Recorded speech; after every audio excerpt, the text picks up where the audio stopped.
Oh wow, Pat! I didn't realize you can send a message to women's. Yes, Wrath of the Righteousness we're doing. I'm getting a good roll with this game, and unless something like really catches my eye, actually, now you mention it, because like some games I definitely shelved for a bit, like Rogue Trader I shelved for a certain bit because it has a broken feature, and I'm waiting for them to kind of make it easier. So to travel, you need Navigator's Insight, but the problem is if you don't have Navigator's Insight, you can't make new routes. So the problem is, a majority of the Navigator's Insight you get is from random encounters from. Congrats on your first. Is for random like space battles, and you don't always get that as a result. So having to rely like there was like I did a stream like 2 hours, only got like one Navigator Insight. And I was like, wow, I did 2 hours for one Navigator Insight. This is really sucks trying to expand like the side quest stuff. So I kind of shelved Road Trader. I might wait until like that gets fixed because a lot of people complain about it before. Like getting Navigator Insight is really just tough.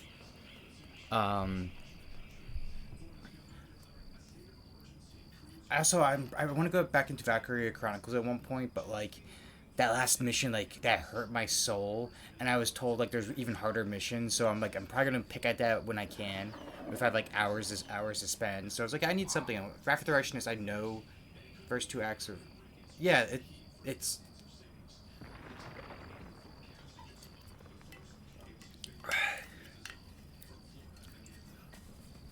the first two acts were Wrath of the Righteousness is great. Yeah, but I also wanted something new to like dip my toes into. And there's a few horror games that do have my eyes that I would like to play, but I don't know how long they'd be. Like one of them is Clap Clap. One was that Mimic Search. Actually, Mimic Search looked really good, but I was told by people depending on the route you go, you can finish Mimic Search really easily in a few minutes. So I was like, you know what? I'm gonna like keep an eye out for other like horror games that catch my eye and do them. I wouldn't be shocked, Patty, if you did like a little look-see do. I I got lucky in that mission. I was all like at the end there. I was losing people left and right almost. It was just luck that I got through that mission. I forgot who it was. I had someone that was just pretty much killed 5 people in a row from just retaliation fire, and then one person who just can tank full and mission 9. So that was even the what was it? Maybe that's that's like mission 6 or 7. Yeah, Valkyria Chronicles can be tough. It has a steep learning curve, I learned. But I plan to go back to it at some point. I just need like time to heal from it and then go back into it. All right. We're gonna enter the temple.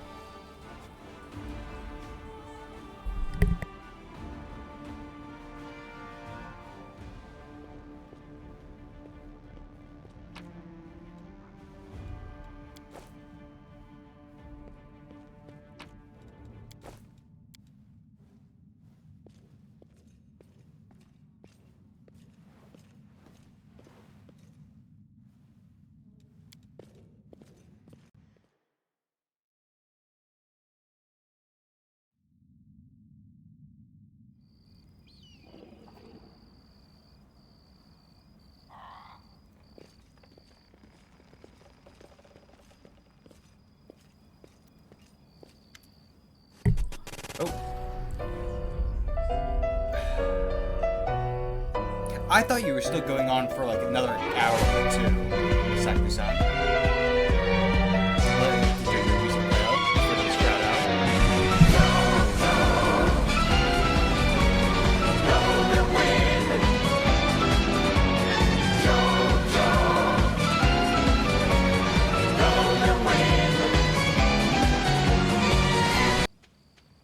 Hi, my name is Saku, and I'm gonna say a swear.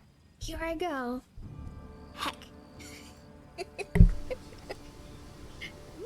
Mod, you gotta do something about that. She literally came in and saying she's going to do a swear. So you gotta you gotta do something about that. I'm not kidding. There definitely has to be a slap on the wrist there. She came in and said she's going to do a swear. I also wanted to see. I also wanted to do it again. It's so good. Alright, there's... Oh, What is it? Which leave clip me is alone! this? It scared me. You're so tiny. Oh, is this like the fish it took like forever to hit? That really startled me. What are you? Okay. I'm a menace to society. Okay, I saw you. I'm hungry. Also, we just finished an area, and I had only planned to go until 6. Fair, fair. You're actually making pretty good progress in that game, from what I saw. Like, I think there's...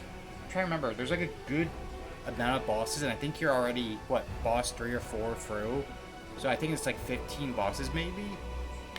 So you're like already like 20% through the game. Like, you're a good chunk. You cannot warn moderator Saku-san unless you're the owner of this channel. That's hilarious. Not all dreams abandon oranges. What if these dreams were sent by demons? In a different time and place, some perhaps could have become the victim of false dreams sent by monsters. But here, in the war with the abyss, the gods is keeping a close eye on our most faithful followers. I have no doubt if a demon tried to intrude upon the dreams of any one of us, Desna's punishment would have been swift. Tell me about the strange rituals that are going to be performed at the Wardstone. When my attempts to open Horan's eyes had been a failure, a few of my young adepts resolved to take matters into their own hands. They did not consult me before doing so, but I have never demanded iron discipline from my priests. Army commanders may have subordinates, but I have pupils and fellow worshippers. I can only inspire them, I cannot command them, and it seems they were inspired all on their own. We did the second area boss, yeah. Okay. In other words, you get to preach whatever you want and don't have to take any responsibility for your flock. You really got it made. Ooh. Lawn throwing in some words. For pity's sake, how can I be held responsible for the actions of others? They are not children we are discussing here. They are grown adults endowed with their own free will. Praise the gods. Of course, we all help one another, but in the final reckoning, each of us decides how we will act, and each must answer for their choices. They had no ill intent. They only wished access to Wardstone in secret and tried to cleanse it. To Halron, this became perform a suspect ritual after hearing even more suspect voices in their dreams. The children wanted to save their city, but the Inquisition detained them and almost killed them. I had to intervene. I used my authority and my power as a cleric to give them a chance to flee. If they hadn't gone away, they're destined for a cell in the prelate's dungeons and quite likely death. Though in reality, like, we as the player know they're good. We know. Welcome to all of the wonderful ways. We're happy to have you. This Pathfinder Red Federation is a wonderful CRPG by Owlcat Games. We're fighting back after a demon attack has left Lane City low. Suki's playing Kitsune Bard, who summons toads. If he doesn't summon toads, we ride. Dude, like, honestly, it's such, like I was talking to someone in, like, one of the forums of Owlcat Games, and we were discussing, like, their builds, and like, some of their builds, and one of them was like, oh, I have a DPS build, and another person's like, oh, I have this, like, build where I can just be touched. And they're like, oh, what's your favorite class? I'm like, Beast Tamer Bard. Like, I could just have a bunch of summons on the ground. Like, I don't even have to be the damage dealer. I just have a bunch of animals and summons that do all the work for me. It's just something so great. Like, can you imagine going against, like, Baphomet, or, like, the Scary, or even, like, some of the high-ranking devils in this game, and you just have an army of, like, toads and stuff just kicking their ass, just kicking the person that demon's teeth's in. It's going to be great. His frame rate? Yeah, there is a part where there is a frame rate issue, I know, in one part of the game, where I have to change it from turn-based to, like, freeform, because apparently the game can't handle it. But I am looking forward to parts of this game. Alright. I'm seeing notifications. Alright, there we go. But is there a frame rate issue? I don't see one. I would have thought it'd be the other way around. For what?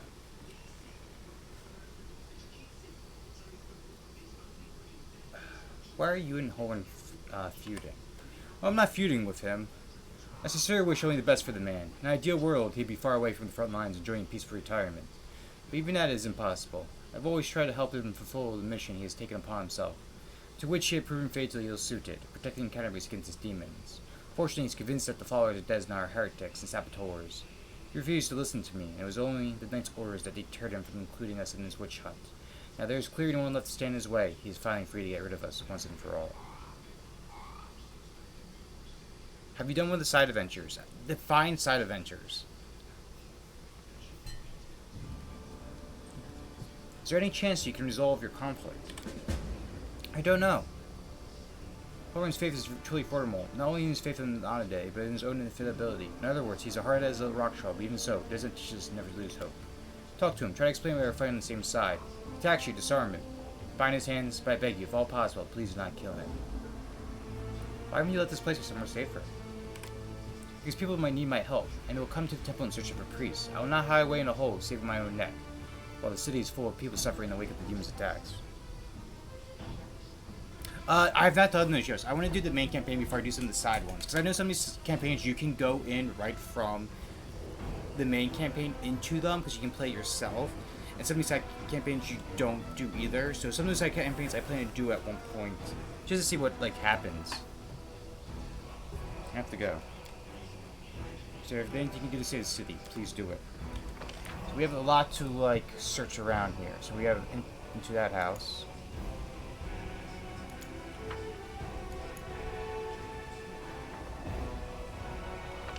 Alright, we'll go this way, check out this part of the map.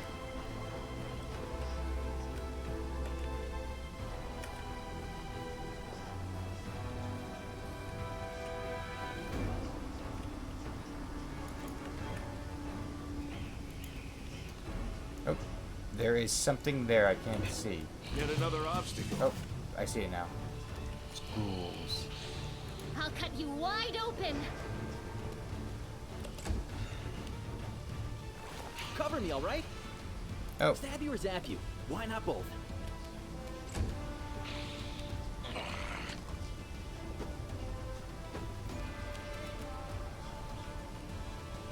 The light take you! The inheritor, guide my blade! Surrender or else.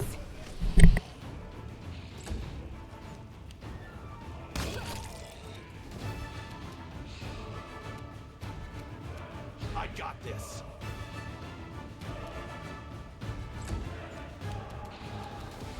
You've crossed the wrong mongrel.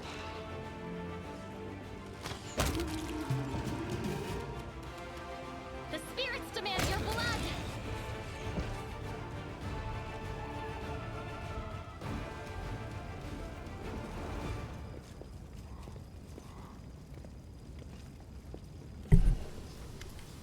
a short-hooded figure is poking about some bodies laying in the middle of the street. A stranger drags the first body off the road, respectfully pops up against the wall, places the corpse's hands on its chest. The figure then freezes, hesitating. You can see him reach out his hand towards a beautiful gold amulet hanging around the corpse's neck. He jerks his hand back, hesitating, and reaches out again. Ooh, whoa, look what we have here. A living corpse, are we? What do you expect? Almost everyone is dead. The city now belongs to demons, and the vermin, rats, crows, and creatures like this one. The stranger almost jumps out of his skin, and the hood falls from his face. Under a mop of red curls, a round halfling face looks up at you. Oh, phew! I thought you were demons. Good day to see you, good sir. See the eyes lift in apparent surprise. Curl, is that you? The halfling looks at Sela and smiles proudly. Oh, Lady Sela, you're alive. Goodness me. It's the second bit of good news on otherwise lousy day. Suki, you live corpses. Look. Looting demon corpses is perfectly fine. You know.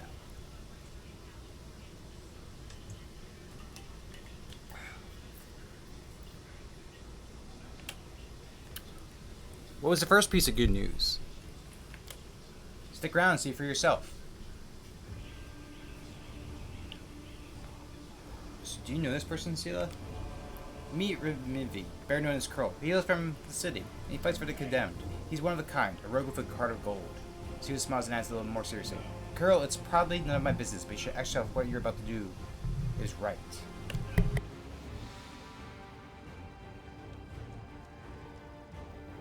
Be right back one minute.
Sorry, the dog was going after a fly, and he was chasing it, so he was worried. They're worried he might knock something over. Triple, has anyone ever played Pathfinder first or second? I've played both Pathfinder editions. I actually prefer the Pathfinder's action economy compared to like the reaction, action, bonus action that is for 5e. I think the action economy and how they work into like spells, attack, things like that is much better in Pathfinder than it is in the D&D standard editions.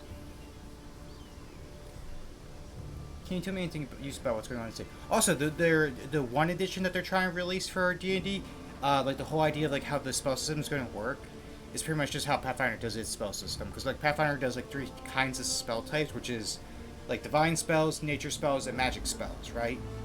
And when D&D released that, like, oh, we're doing the one, like the new edition, past 5e, which is like I think it's called Edition 1 or 1 Edition. They're doing this pretty much the same thing with spells. So it almost seems like they're copying a lot from Pathfinder 2. They're like, wow, this actually runs much better than 5th edition. Though I do like some parts of 5th edition much better. I like the idea for 5th edition where if you don't know and there's not a rule about it, ask your DM and the DM will make a call. So you can make your own like home rules that way, and it just stops a lot of rules luring because you just ended like, you know what?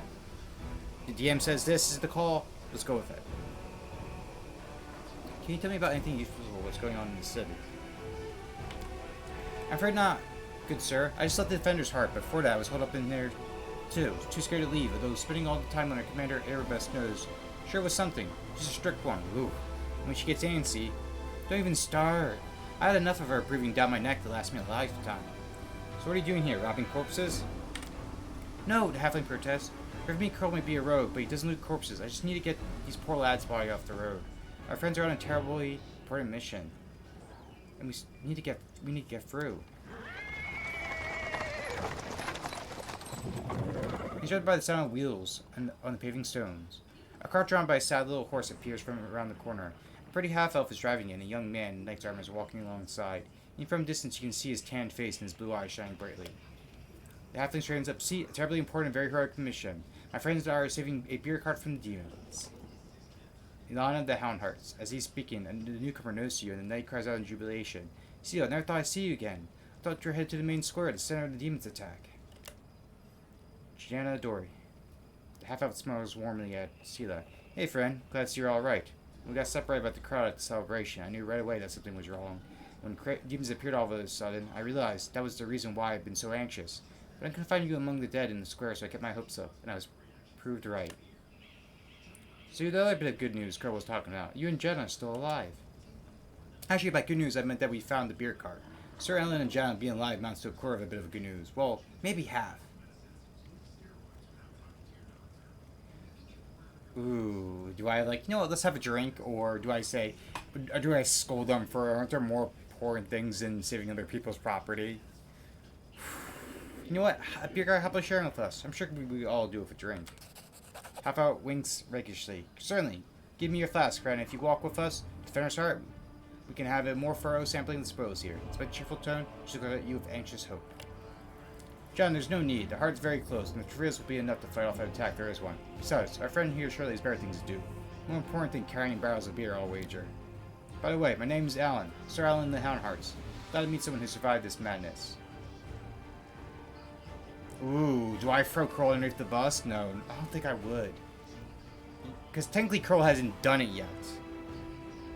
You haven't told me how you know Soyula. I'll say that story till we're all back to Defender's Heart. You're going back there, aren't you? We'll have a reason to toast our spoils. I have to go. So long. We're sure to meet again, either in the city or at the Defender's Heart. Sure you will. Come to the tavern. We'll celebrate the valiant rescue of this barrel together.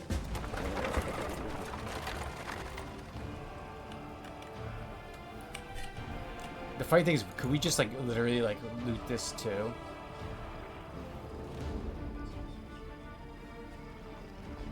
That's hilarious. We can loot a bloodshot eye as well.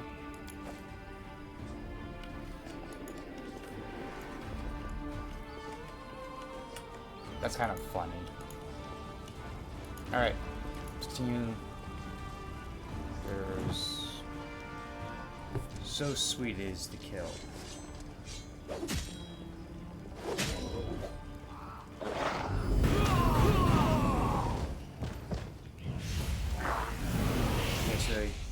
appeared.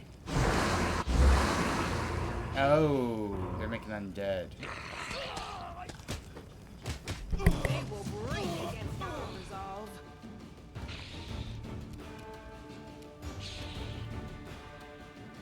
Too late for apologies. Distract them from me.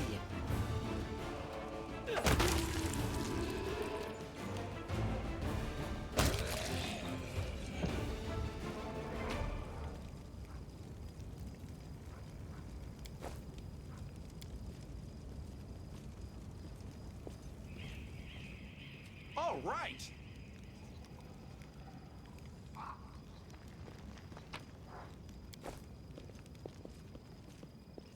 Beautiful.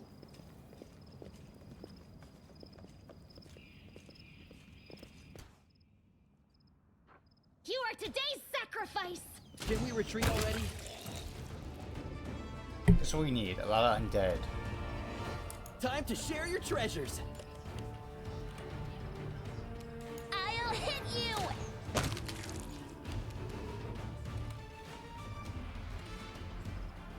You won't survive me.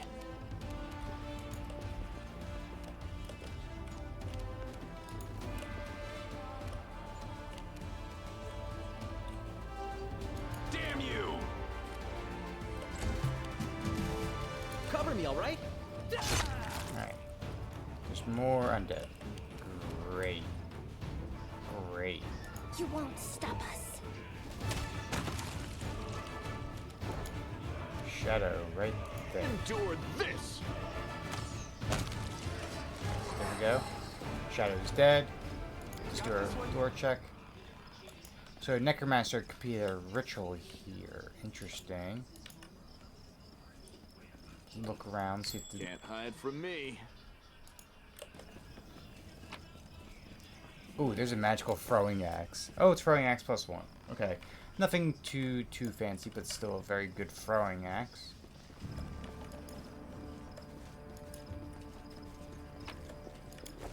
Let's see what we can do. Oh, enjoy your lurk, Ground. This is my kind of work.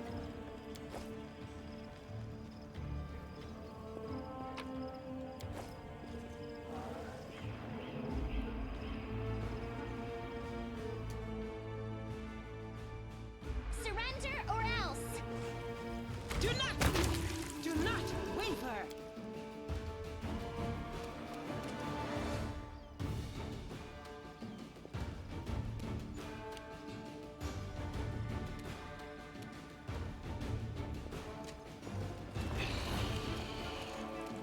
Make every strike count. Too late for apologies!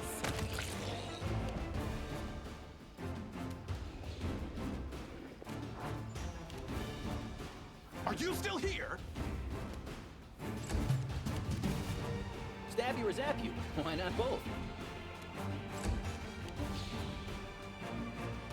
Go for their hearts! You've crossed the wrong mongrel.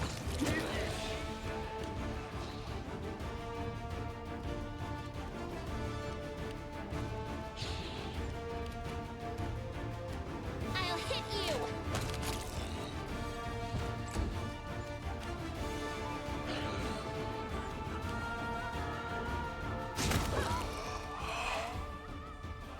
No glory without risk.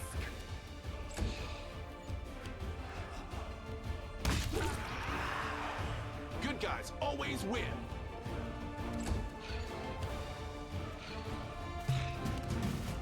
Distract them from me. I'll cut you wide open!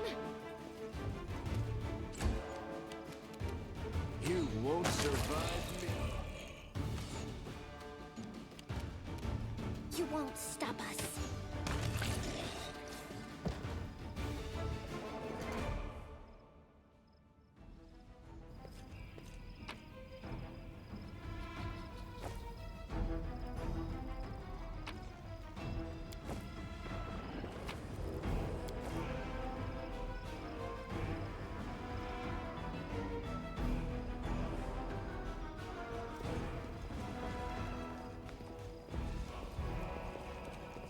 Here we go.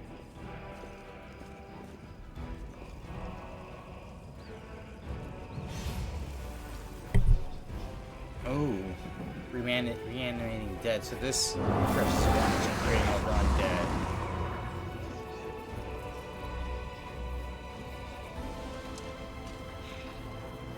Save the last one for Well, me. so we found our little necromancer. We're gonna put an end to our little necromancer. The spirits demand your blood.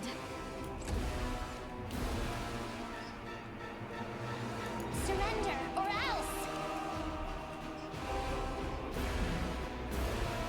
Endure this. The light, take you. I got this.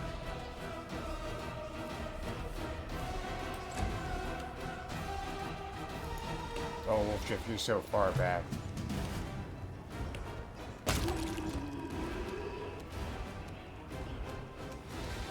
You are today's sacrifice.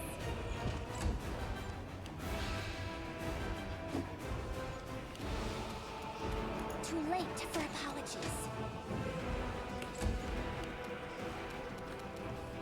Make every strike count.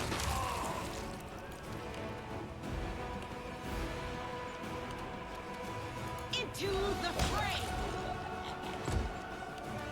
Damn you! Time to share your treasures. Pass. Right there. Go for their hearts. And finish up this I guy, am Amber. with you. Okay, so...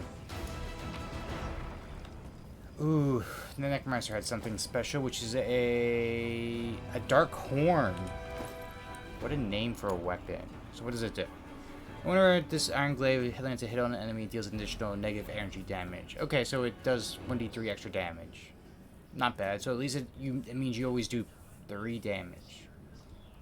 The problem is that comparatively, like the other glaive, while it is also +1 but not cold iron, anything in a 15 feet radius must pass a will saving throw or become frightened, and also does an extra d6. So this glaive is not as powerful. I mean, technically it does more minimum damage, basically, because instead of 2 to 11, it does 3 to 14. But like, the frightening has already done really great. I don't think anyone else can use the glaive, so I don't think anyone can use the throwing axe either. Yeah. Actually, you don't have any armor. Ember, you can't wear any armor. That's right. Camille, you can wear your chain shirt, hide armor. Wolfshift, you can't wear... Wow, I have so many characters that can't wear armor. That is kind of crazy, not gonna lie.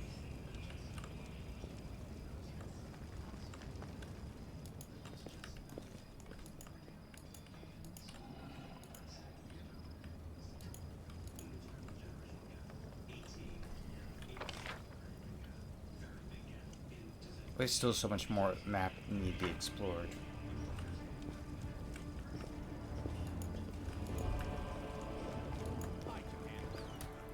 Oh, You won't stop us. You can giant handle fly. it, right?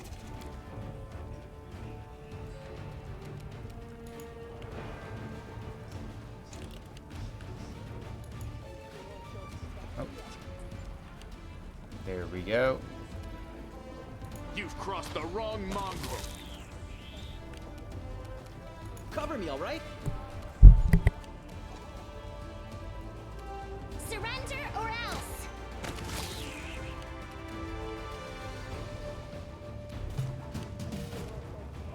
The inheritor, guide my blade.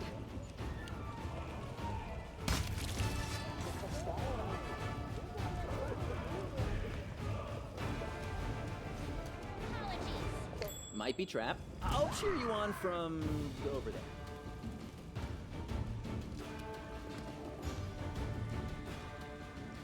You won't survive me. The light, take you.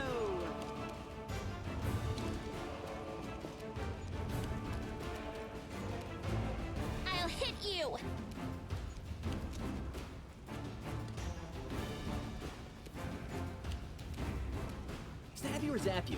Why not both? Endure this!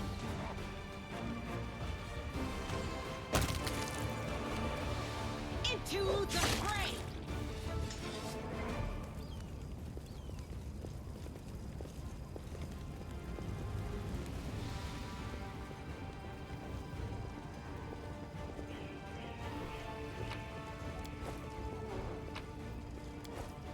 Make every strike count.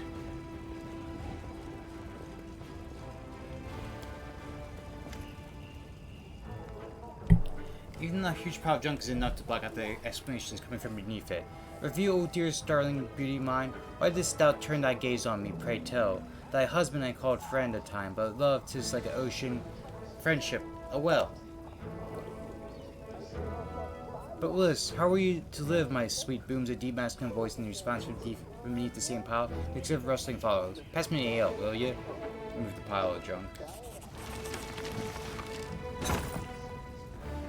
Pile shifts easily, revealing interest of some kind of cellar. There's an interesting looking chest among the items. Oh, we even received some port. Look, the door's open. Now we're completely at the mercy of whatever's up there. If it really is a demon, we have nothing to fear. We have the power of inspiration after all, but hand over my ladle and the rolling pin. Grandma Dreadland, the director.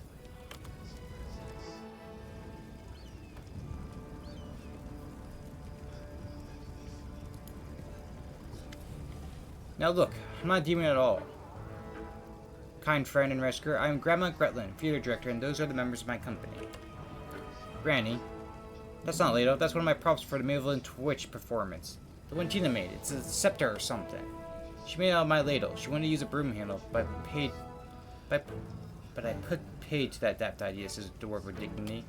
Oh, I've seen your show. You're very funny, especially your play where a woman slowly climbs into a chair while singing, then falls off again.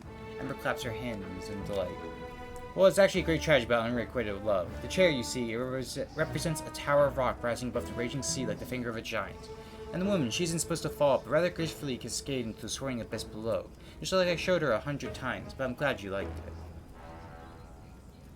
What are you doing down there? We were rehearsing. Our art distracted us from our fear and panic.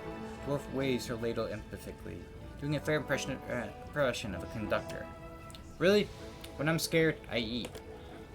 We tried that too, but our supplies ran out. But art. Oh, art is eternal. Can you go somewhere safer? Oh, don't worry on account. We'll be going to our basement in the next street. That's where our lambkin is. We're not afraid of demons with lambkin around. Lambkin? Lambkin, says the dwarf readily. Our male lead. He'll protect us. Don't worry. We know what we're doing. I have to go. Thank you again for rescuing us, stranger. Today you did great service for Medivine culture. Perhaps the culture of all Golarian. You will be certainly remembered in future eras as the one who saved the critically and publicly acclaimed Next Door Theater.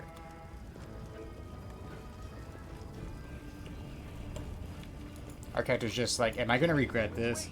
Am I going to regret rescuing some art students? Actually, we should go back this way, because there was a way to cross, I saw. Beautiful. It's right around here. So let's cross right there. Thanks, Lan. You're so awesome, Lan. Alright, so we'll move to...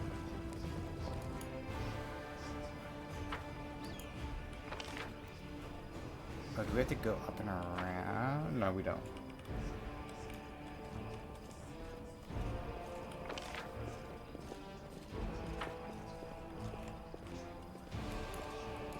Oh yeah, we'll talk to Home Run real quick.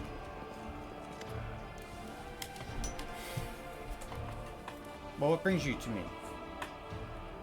Ooh. But Dr. Amian, he's not your enemy, he only wants what's good for the city. Quizzer gives you a black look. I will consider these words of admission treason from anyone else, but I don't wish to draw my weapon against who has given heaven's gift. I won't, as long as you don't do anything worse than combining with the rabble-rouser, Ramian. I want to shoot again to kill the rabble-rouser. As soon as we liberate the city from demons, my favor will hunt him down. I have to go. Go on and keep your head down. Alright, so we can go look around.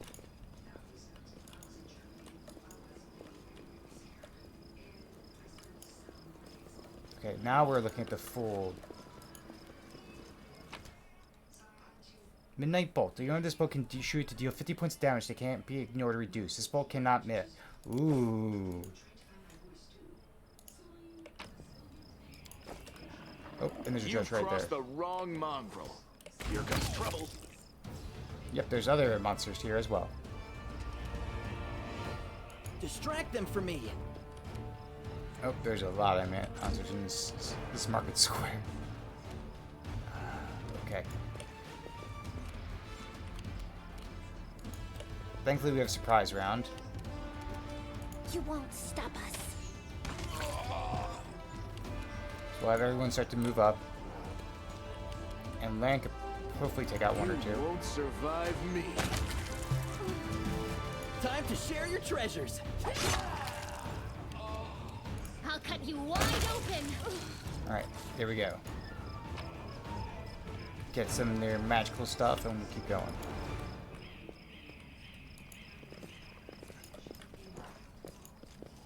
Nope, I see something we can loot. Or not. The spirits demand your The rat blood. with the They swarm. will break against our resolve.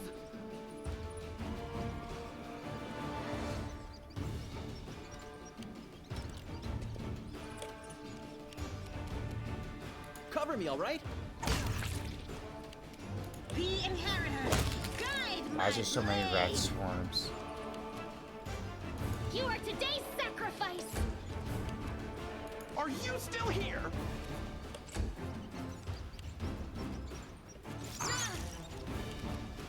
Endure this. Okay.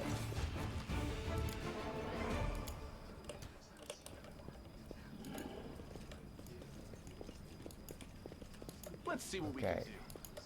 Go back this way. Now we'll loot this bag. That's right here.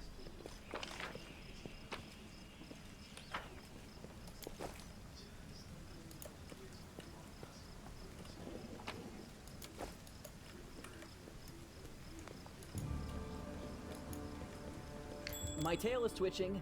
Must be a sign.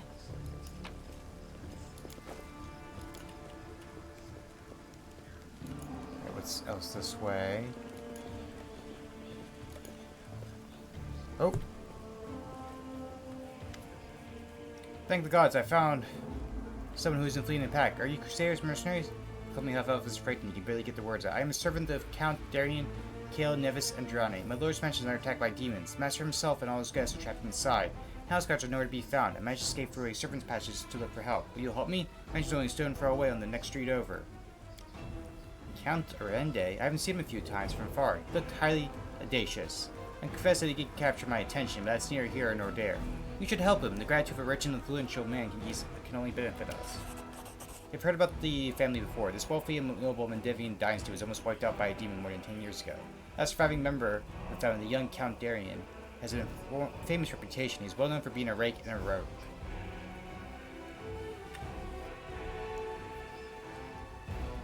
Alright, I'll help. Where is your master's help?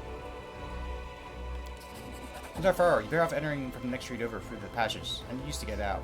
Hope I'm begging you. I hate to think about the Count and what he'll do if I don't bring back help. No better time for a banquet is a great quest. Okay, so we'll continue our search though. Oh, Ramian, we just made a full circle back. Huh. I managed to home run down a little, but he's still hell-bent on driving you out of the city once the demon attack has been repelled. I suppose I should be pleased, but Yasi the injustice of it all. Oh, Woljif, I love him. Yes, he's great. It makes my blood boil. I'll leave the city, but not before we fight off demons. No matter what happens, I thank you. Erebeth Tierblade of the Equatch is guiding survivors in Demon Heart Tavern. You'd be very useful there. Commander Tierblade, I do not know her personally, but her wife Neva is a regular worshiper at our temple. I'll be glad to aid him in a fight. I have to go. Thank you for listening to me and defending me. I will now go to Defender's Heart. I hope to see you there. May does not keep you. I think for the most part we found everything here, other than what's up this way. We'll probably go to the Darian's place next.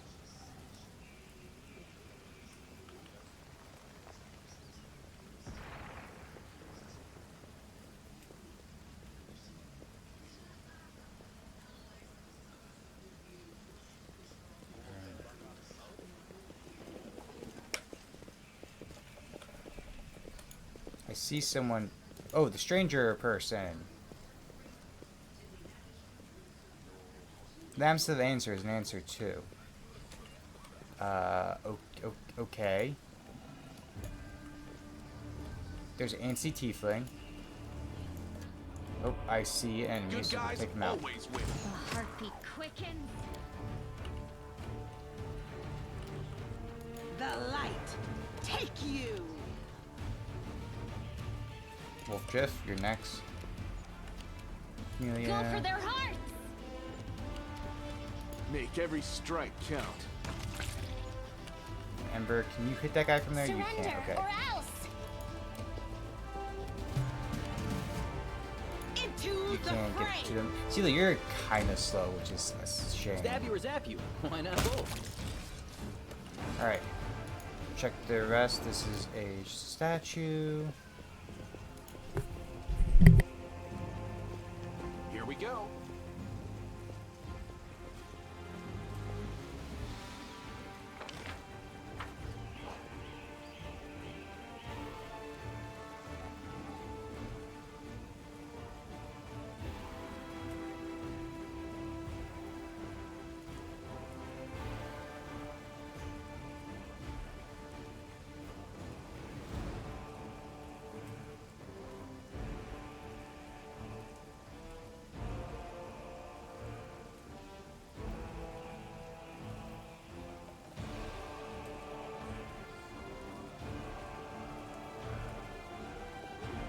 Actually, giving the polearm was a great idea.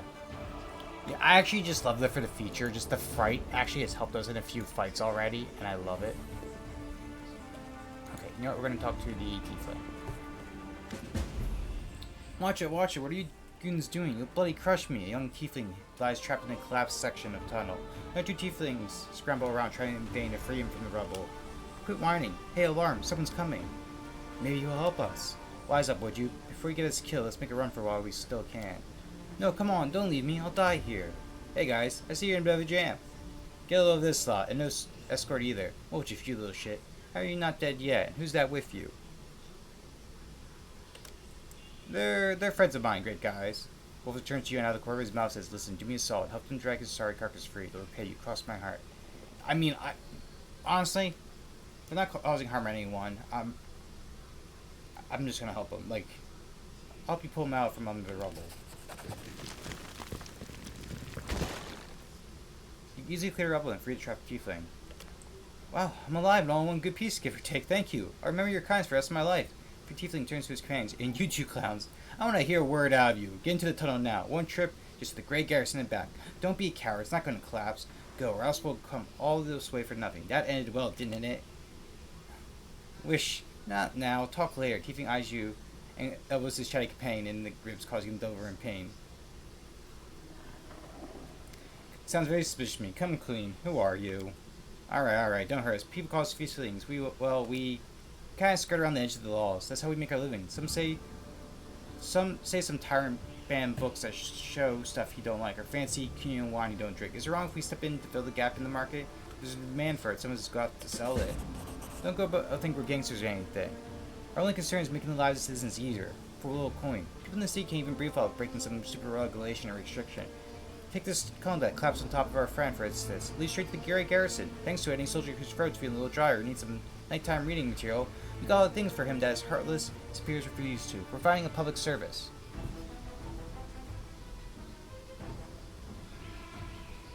I helped you. Now you can help me and Commander Tierblade to save the city. Militia needs people with various skills, even ones as unusual as yours. You what? Are you blind or something? Tiefling points at his tail. Know what people call us? Early Spine. That's one of the nicer nicknames. Crusader Tiefling so mixed. We touch torch on sight. Whoa, Tierblade? You hear about Tierblade from the Eagle Watch? Lads, we have to help her. She's one of the only big shots in this town that actually treats us with any decency. Why should we risk our night next for the Crusaders? Because you're about to risk her neck for ours.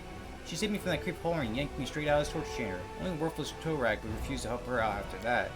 Nah. I'm not doing any more of this. Tiefling makes a show of covering his ears. You do what you want. I'm heading for the River Kingdoms. Go on then. I'm going with the Crusaders. I'm going to round up others to help. Tiefling smirks. We made some good money in this city. Be ashamed to surrender a meal ticket to the demons. But enough yammering. So long. Tieflings have joined the Crusaders. beautiful. Amazing, even. Alright, I did see a way for us to drop down here. It looks like it... Oh, we actually got a level up. Oh, we could just make our charisma 23. That's beautiful.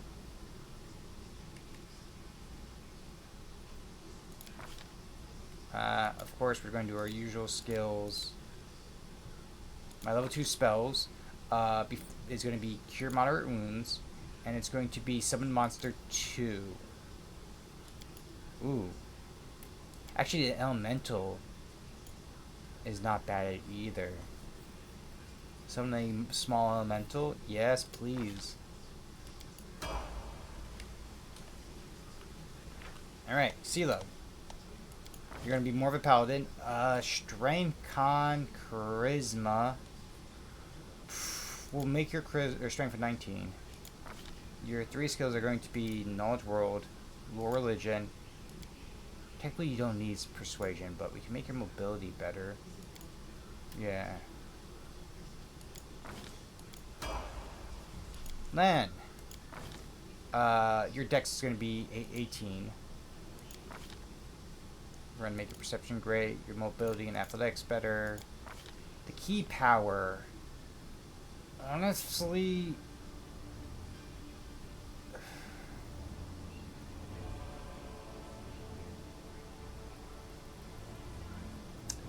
True Strike will probably be the best thing for you. Just make it easier for you to hit anything. It'd be really good. Well, Jeff, if we can make your intelligence better, we can give you more things. You have mobility, tricky, stealth, perception, use magic device. Boom. For you... Ooh, this is tough. You know, honestly, invisibility, if we give you invisibility, would be really nice. And see invisibility, actually, would be really nice to do. If we just give you magical spells just to, like, do anything with visibility, it'd be really good to have you just to have. And then Camellia, wisdom seems to be your only good thing, because it probably has to do with your skills, but trickery and perception. Now for Hex,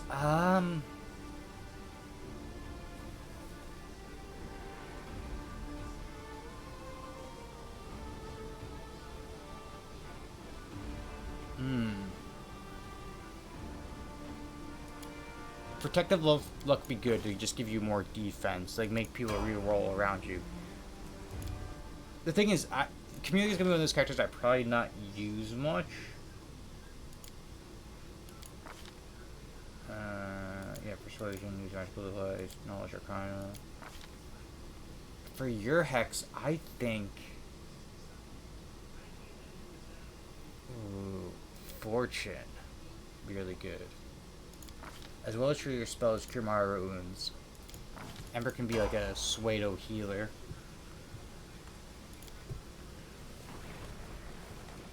Pretty good, aren't I? Okay.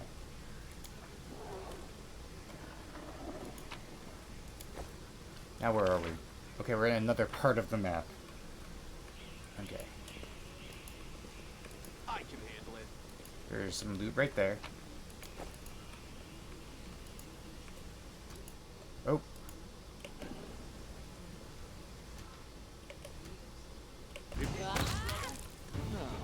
More enemies. Great. You've crossed the wrong mongrel. I've been watching other people build their characters because we build ours party very differently, and I appreciate that. I don't build my parties well, is what you mean, Patty.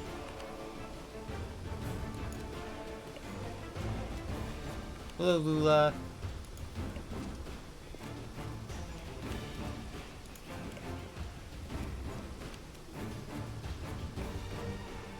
I'll hit you!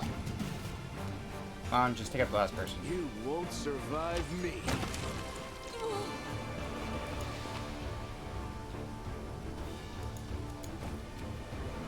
Oh, there's even more enemies. Okay, that's why. I didn't even see these guys. Okay. Wide open.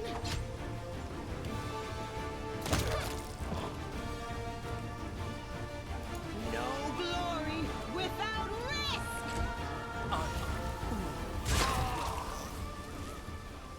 Oh, I forget Sela has a technically a range weapon. She has a reach weapon, so she, as soon as the spell was cast in melee with her, she did a counter attack. Oh, the glaive is so good.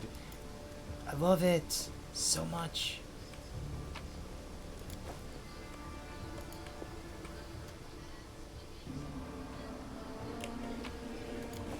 The inheritor. Guide my do not fear. Do not waver. I got this. Endure this. Your performance is lacking. You are lacking. Pole arms are great. That's what I want to do with Sir Gerard, Patty, is like try to do like a pole arm or something. I want to give it a try because I never do it. Because I always play range characters. I thought it would be really nice to play like a melee character in one of your campaigns. So I feel like that's something I always do is just make range characters. And it'd be nice to actually play melee for once. Damn you!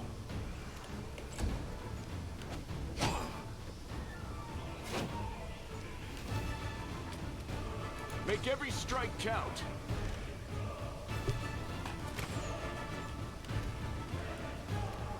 Spirits demand your blood. Surrender or else.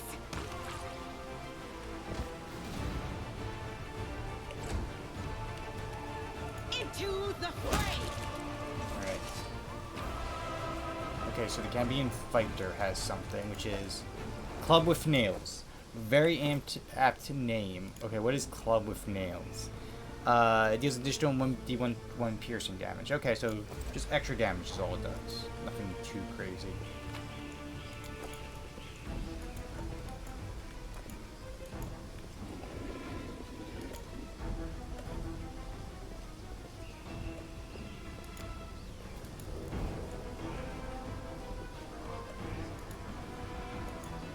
Oh, this is like the edge of the map, okay.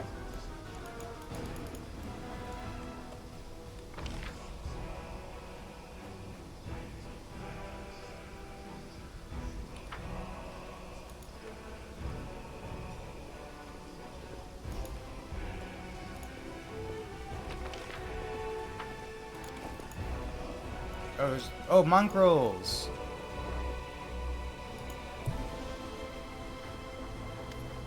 The young mongrel looks around every direction but up. Maybe we should go back. This place isn't for us. It's too open. The enemy could come from anywhere. And the air is weird. Why does it keep moving so fast?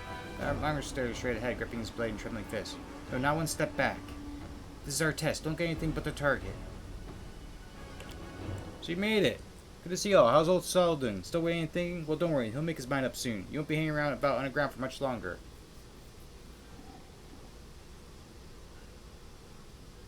What are you doing here? Then when it turns to, he has one healthy eye and a lumpy growth where the second should be. It's you! Thanks to you that we made it to the surface to fight the demons. The shield mates fell. There's one place you haven't made it to. What's that? I don't know where it is. The shield mates fell, but Soul will slow everything down. He's an old man, he's afraid of everything. We can't sit in the dark like root vegetables where big things are happening up above. We tried to follow you for the shield mates. We were immersed in some kind of fortress, but there were too many demon there. Then we took out another patches into the city. It took days, but we did it. We're ready to fight.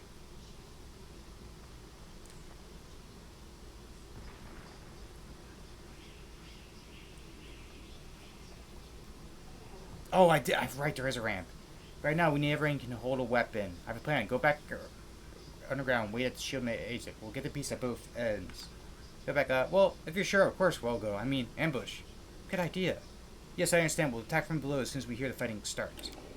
The young ones are holding up well, but will they be able to fight out in the open? And I struggle with that. I hope we did the right thing. We are the Crusaders of the Underground. We will fight like our forebears did.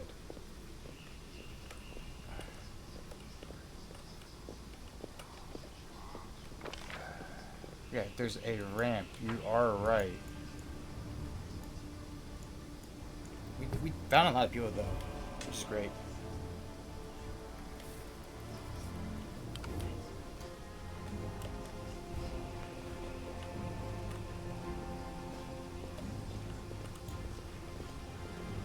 Alright, anything up here worth seeing maybe? And, okay, there's a house. Time to share your treasures. We can rest after It looks like a tremor, a walking tremor. Too late for apologies. It's what it looks like is a walking tremor. The light take you. Cover me, all right? Okay, you're gonna go You are right into today's melee with it. sacrifice. Are you still here?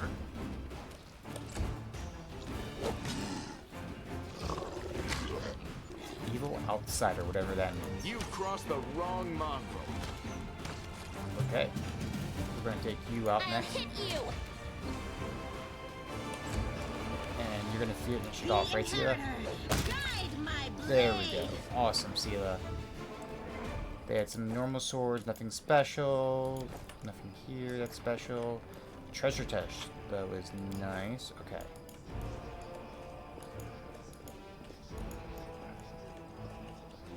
Because we can't get through there. Okay, but there is a building you can go through. Into the house.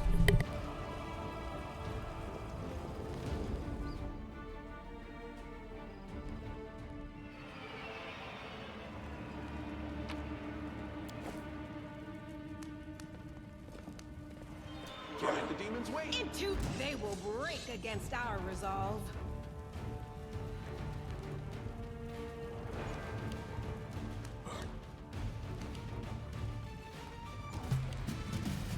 Go for their hearts.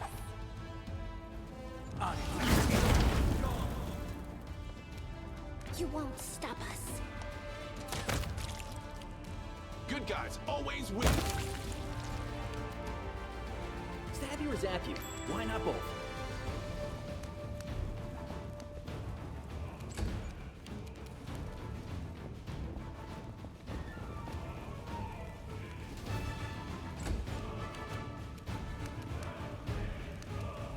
You won't survive me.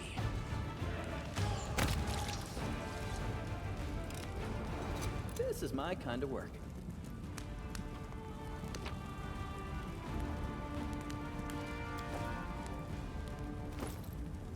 A Bread Force. What is that? Okay, same for a Bread Force. It is once per round, whether this close scimitar lands a hit on an enemy, the target must pass the to save group, becomes stunned for a round.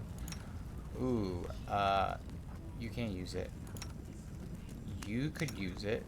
I can't use it. Lon can't use it. Community can't use it. Wolf Jeff can't use it. Ember can't use it. I love having a bunch of people that can't use everything. Oh, there's a leather right here.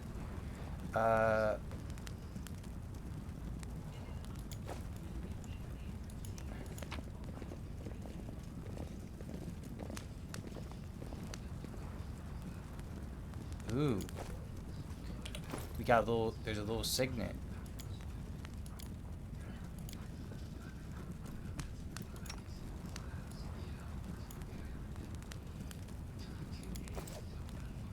Alright.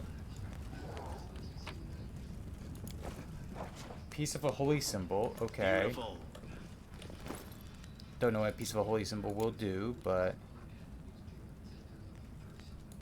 we'll probably find other pieces later on. Let's see what we can All right. do. What was it you found? A piece of a holy symbol. And then the signet of house so-and-so. Vespertilio. And we must have loot. Oh. All right. Alright, I think we did everything we can here for the time being. And now we can actually go look at other places. Hopefully I don't have to do as much voice acting. Which would be a thought. Be a funny thought.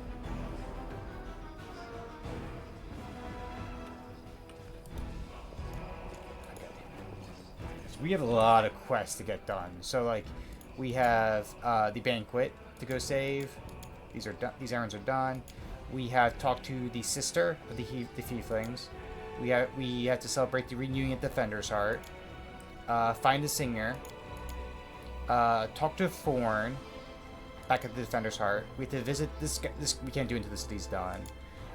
Be prepared for the attack from the Defender's Heart. Gather allies. Find a storyteller. Go to Horgus's mansion. Spy. We have to go to the Tower of Estrad. We have a bunch of stuff we still have to like do in this city, so there's a lot to still get done. All right, so you cannot travel. Your inventory is too great. Is there someone we can sell to here? I don't think so.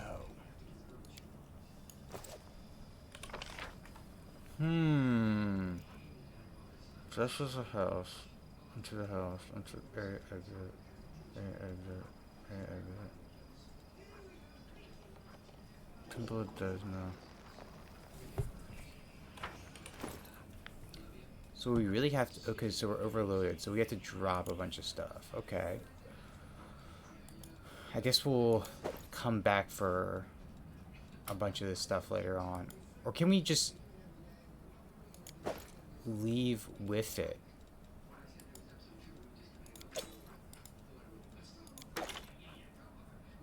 Want a hint? Yes, I would want a hint, Patty. Give me the hint.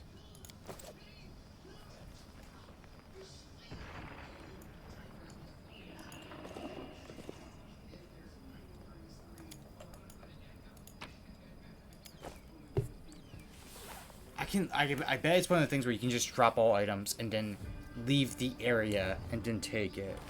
Like you can't exit the area overloaded, but you could take the items with you. If you can buff your strength even temporarily. I mean, we have a strength of -8.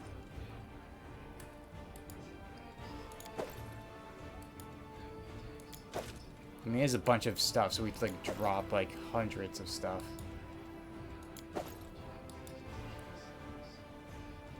I just like having the low-tier stuff to sell.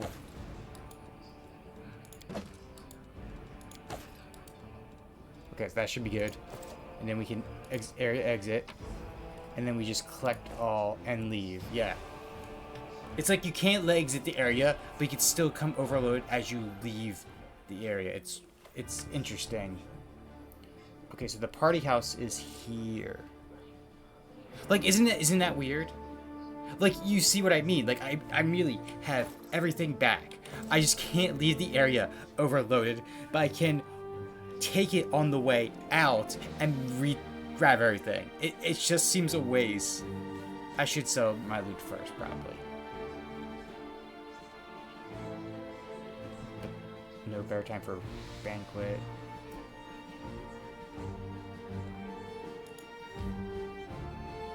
The good thing is I don't have the, I think, overcumbrance. Fatigue breath. Okay, so our travel speed is reduced.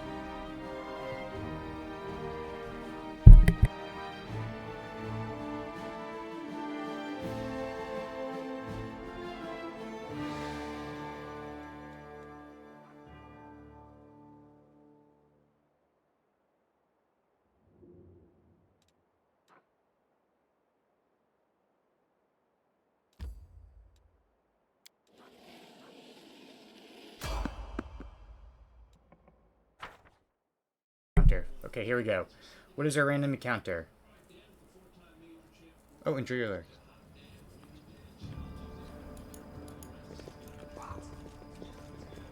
Oh.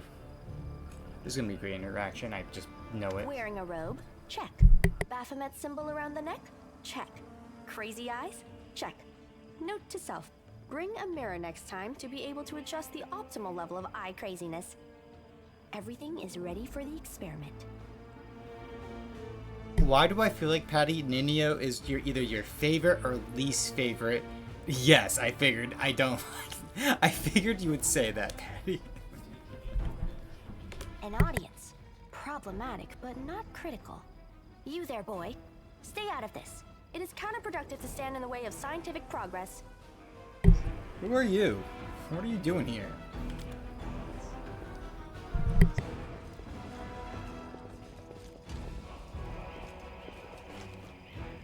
Who's that?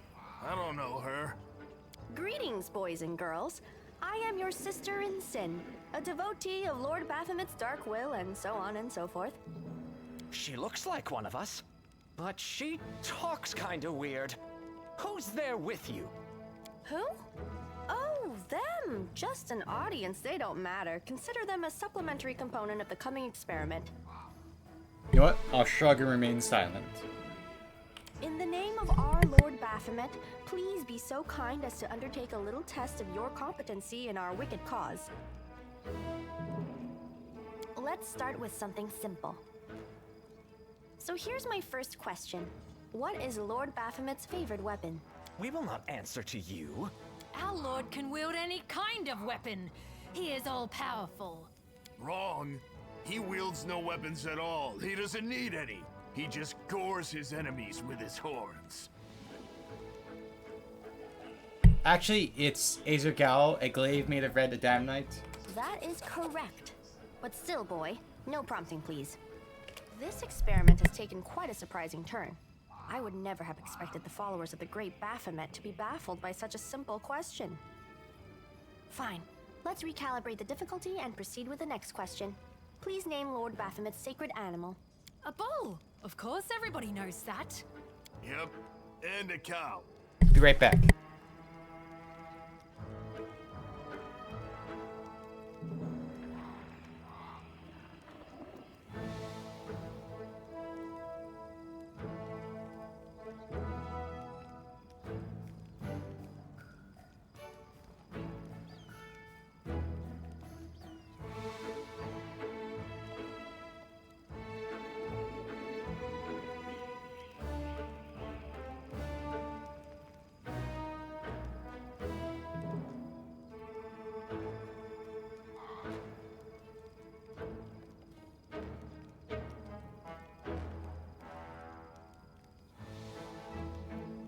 I am back.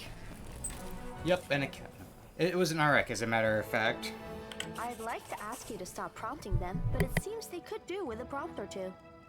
It appears the experiment has yielded results which are as unexpected as they are incredible. Baphomet's cultists have not the slightest idea about who Baphomet really is, let alone any in-depth knowledge of his ideology or philosophy. I'm positive that this news will cause a sensation in widest scientific circles.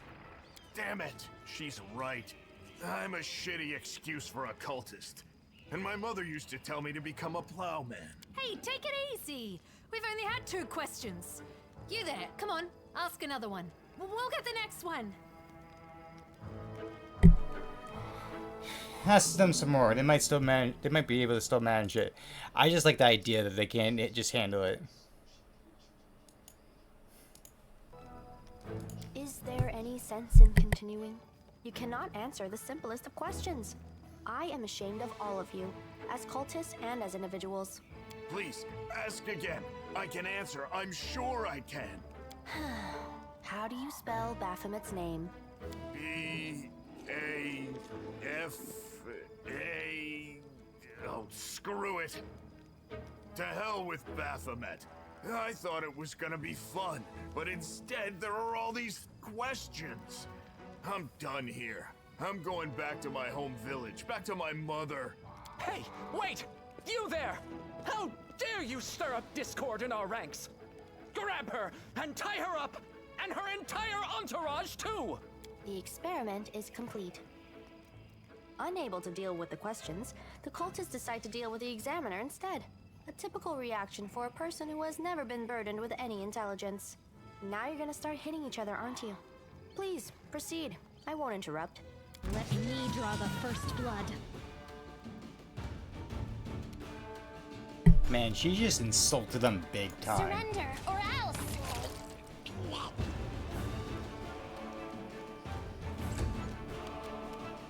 I'll cut you wide open!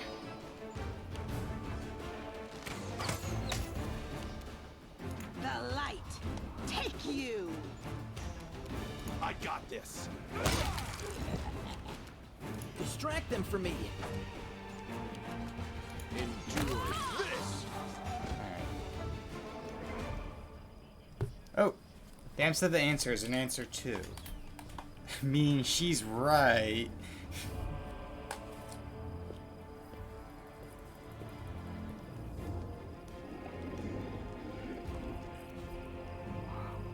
The result is statistically predictable, especially considering their intelligence level.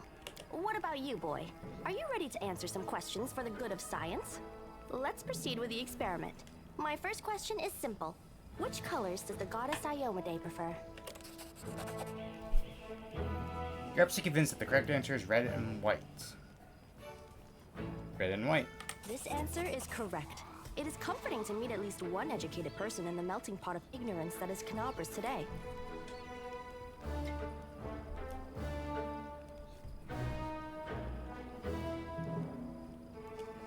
Let's proceed. Did Aradin take part in any crusade before he died? You know for sure that Aradin died not long before the world wound opened and the first crusade began.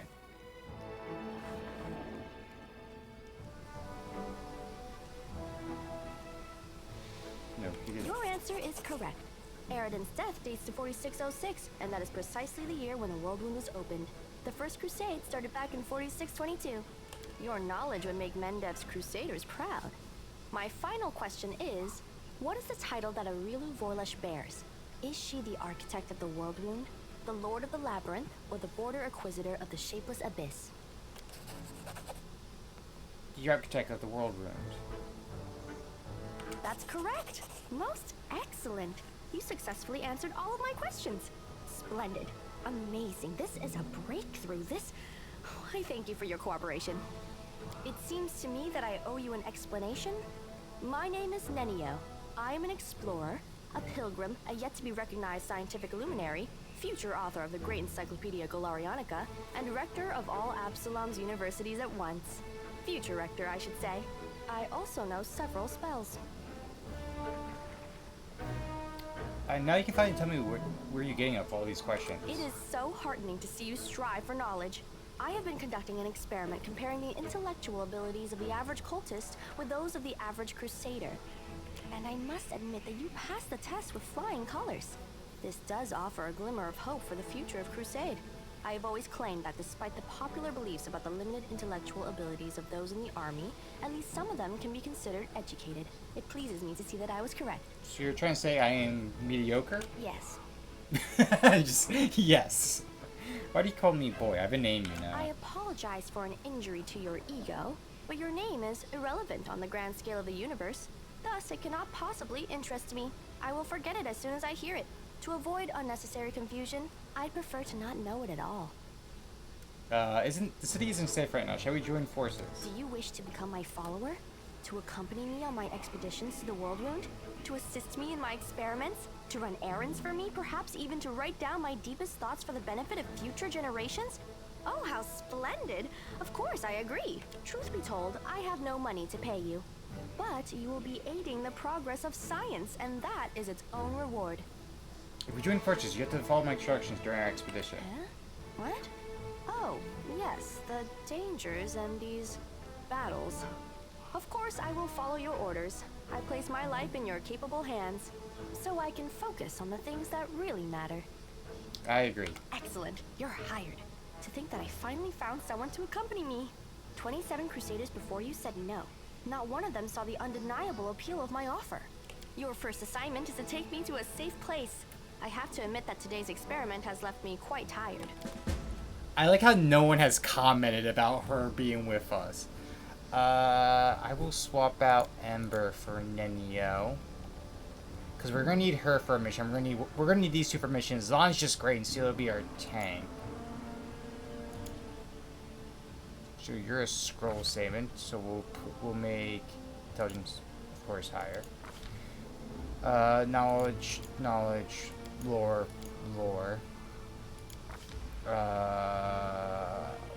Invisibility and blur. Great spells.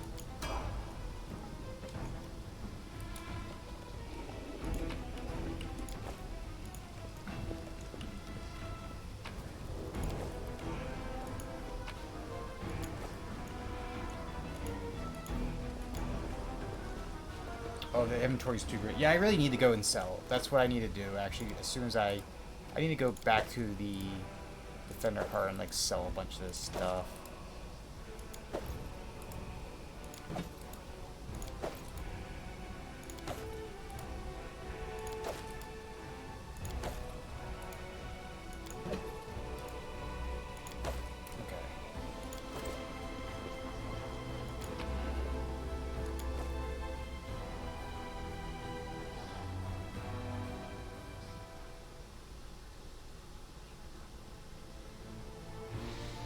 I might as well just go here while I'm up this way.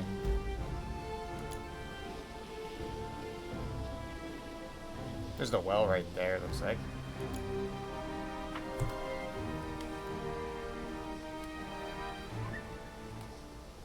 Right, we're at the mansion. Why do we... Oh. Make every strike count. Do not fear. Do not Some waver. dretches, okay. Time to share your treasures. The spirits demand your blood. Mind over muscle. Okay, now we can go back to loot. Loot.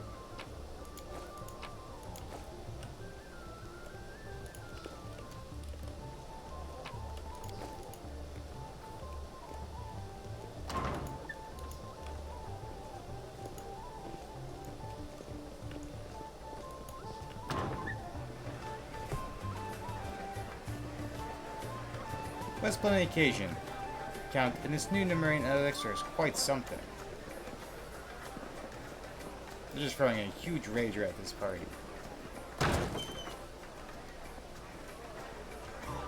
Oh, look, such jarring little creatures. I smell beauty. Your demons help. Wonderful. Now brace yourself for this. Smell of your own blood, you gassy eyesore.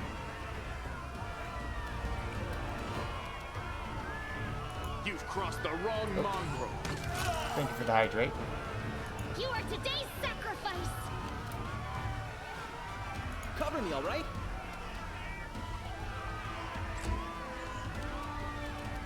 You should have listened to reason.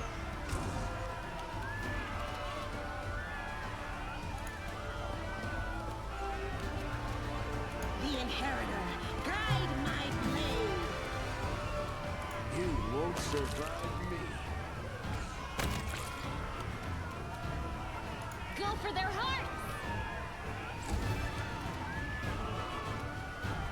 Stab you or zap you? Why not both?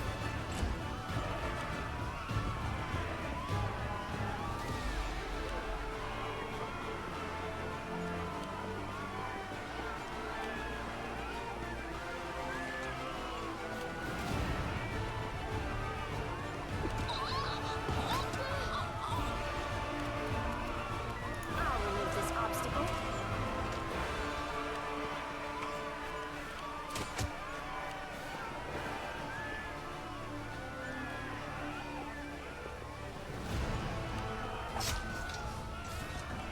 I can drink the hydrate as this fight is over.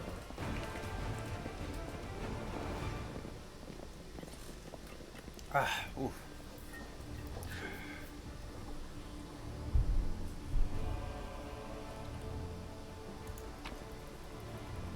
Extreme, you got the hot takes. Ooh, decimation as a new weapon. Whenever this confirms a critical hit, deals additional 1 damage constitution. Ooh, that's pretty actually nice though. Aranka, we're looking for you actually. Thank you, stranger. The young woman does not look the least bit scared. Her cheeks are flushed and her light blue eyes are glittering. For saving us from the demons, for your timely entrance. I swear I don't know who has enraged me more today. The demons are also affable master of this house. Panting, the young woman looks at you and smiles. Demons are the best audience, wouldn't you agree? Performing for them can be pretty unpleasant, but I guess I was at my best today. Actually, what is, Sakusan, since you are very active in the chat, what is your take of Nenio so far? I adore the character.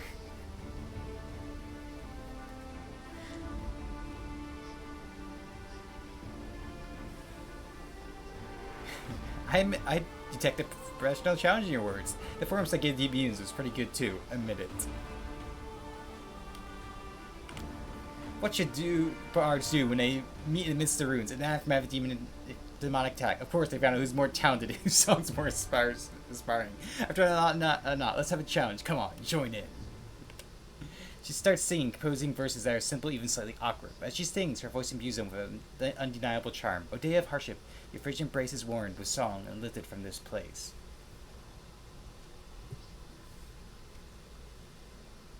Names are hard. Which one is that one? And then, ironically, how fitting of a response, Maya. She's the newest person we just met, the one that ran the science experiment. You literally going, names are hard. Which one is that? Is literally just something she would be like, oh, names? Who needs names? But, sing to the tune of the love ballad. Oh, precious heart, you quiver with hope and jubilation. From death I've delivered this wonderful creation. The woman claps her hands. Wonderful, that's it. You've outmatched me, I admit it. And as an honest bard, I owe you some reward for winning this little contest. You know what? Here, take my ring. I was going to have another one anyway, to match my new dress. I'm a friend of Ilk's. He asked me to find you and protect you. The young woman clasps her hands together. Ike's is alive and he's made a really new friend. It's a shame it had to happen now, when the siege is under siege by the demons. These picketed inquisitors are pursuing us instead of doing something useful? How'd you end up here? Oliver and Sounds found me and Wallfire and they tried to capture us. I distracted them, and I lost them in the streets before charming my way into this party. Even the inquisitors saw where I went. They wouldn't have been allowed past the store. Horn holds no sway among certain members of Astrocadity. So I picked a good place to lie low. That isn't the demon show. She shivers and wraps her arms around her. Do you know where the third of your group is? Wallfire? No idea, but if he knows about the demon attack, he won't just hide away. He'll go out and try to help people. If he doesn't know, well, you have no chance of finding him. He's a pretty skilled mage, but I doubt he'll risk using magic. Probably do something the Inquisitors wouldn't expect. Pose as someone, disguise as We had a great selection of masquerade costumes in the temple. She becomes lost in thought for a moment. I know. I'll tie my shawl around your arm. Wallfire gave it to me. He'll spot it right away and know you're a friend if I were you. I look for him in Canterbury's Market Square. Tell me about yourself. I'm Aranka, traveling bard and follower of Desna. Many of our fellow bards are rootless misfits who wander the world, unwilling or unable to live a normal life. For me, that's only partly true. I have a wonderful family, my mother, father, grandmother, and brother. Right now they are far away, I'm sure they miss me. They've always supported me in my vocation, and they let me be free to roam, because they know I would be happy while there was so much of the world I haven't explored. So many places where people might need my help. Can you tell me about the master of the house? About the Count? Voice drops to a whisper. I want to smash a jug over his head about 5 times today already. He just brings that feeling out in people. It's one of his many talents. Or not, well, you probably already heard about the Rande family. All I can say is that the Count's servants flee this place like rats from a sinking ship. No one ever stays here long enough, even though he pays them extravagantly. I even heard one servant complain that he always feels uneasy in the Count's home, like someone is watching him. Unseen eyes staring at the back of his head, even if his back is to the wall. If he turns around, I don't know if I believe all those tales, but I'm just telling you what I've heard.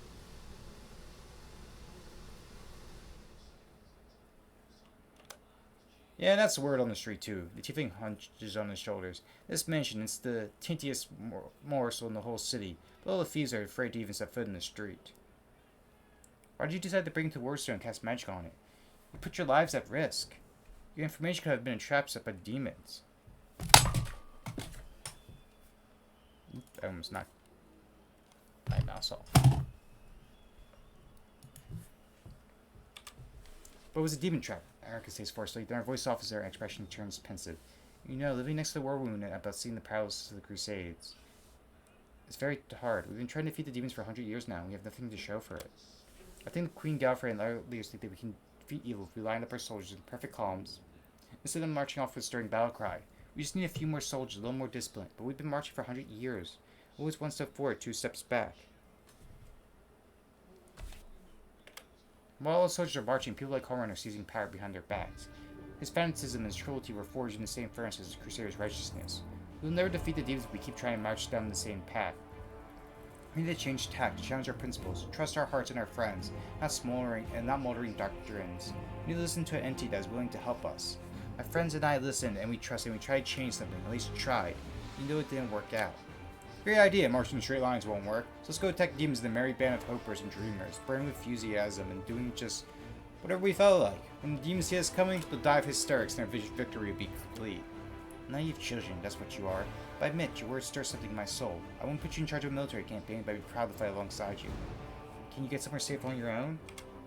Looks like the Inquisitors aren't bursting down the door just yet. They're not hiding under their bed, so I think I'm safe for now. I'll be fine on my own. I'll go to our temple, so Ike's the Inquisitors must have searched there by now. They won't go back for a second time. I have to go. Good luck. May Desna be with you, stranger. It's a pretty solid take, yes.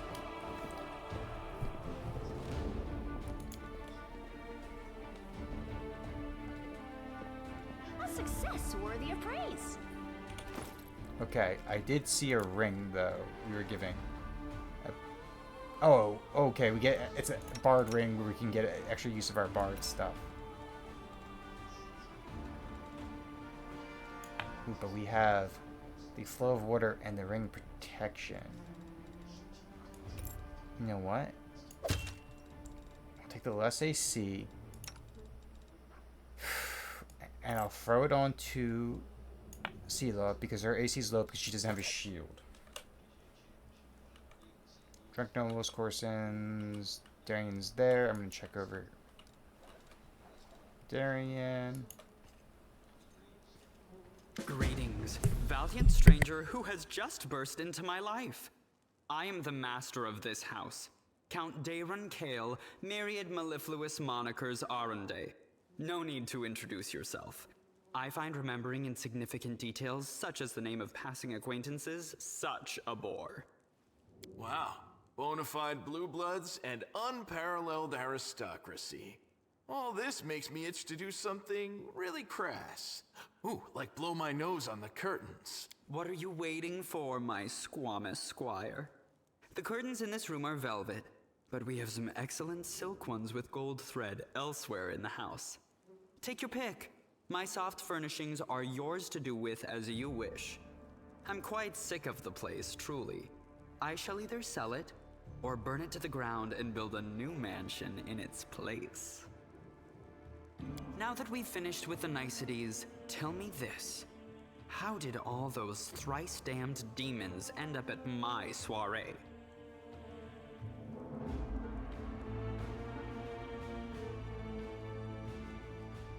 Lan is really the best. He has some of the best quips. You know what? I as much as I want to be like serious with this guy, I'll just play his game back with him being a bard. Must have been some party missed the fact that the city was being attacked by hordes of demons and Skari himself. Oh, come. The party was deathly dull. Rather like one of the prelate's interminable sermons. I really ought to be grateful to the demons for their intrusion. They certainly added a frisson to the proceedings. It seems as though Discari's occasion was altogether more of a crush than mine, if you will pardon the pun.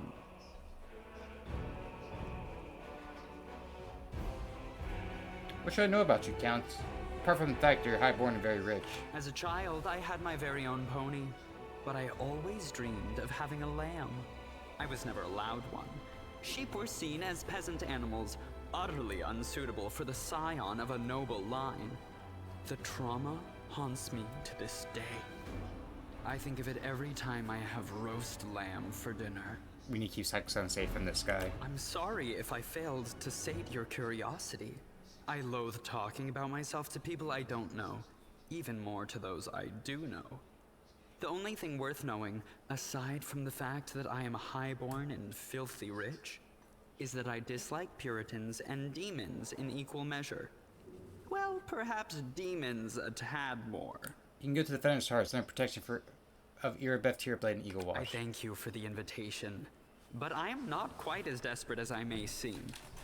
At times, it is better to be surrounded by the repugnant mugs of demons than the sour and dour physiognomies of Iomede's righteous paladins. What about my physiognomy? Sour enough for his lordship? Don't worry, another few minutes with the dazzling Count here, and it'll sour like week-old milk. What's this? An attractive paladin with a sense of humor? You're a veritable walking scandal. He is definitely the backhanded compliments down. Either way, my mansion is now safe. I have a pair of half-decent guards. I just need to drag them out of the storeroom and bring them to their senses. I ordered them to drink a love potion, you see? For reasons which seemed extremely witty at the time and in the state of inebriation I then found myself in.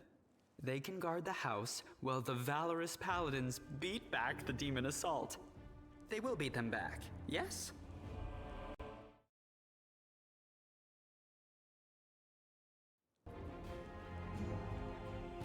As regards myself, I feel like stretching my legs.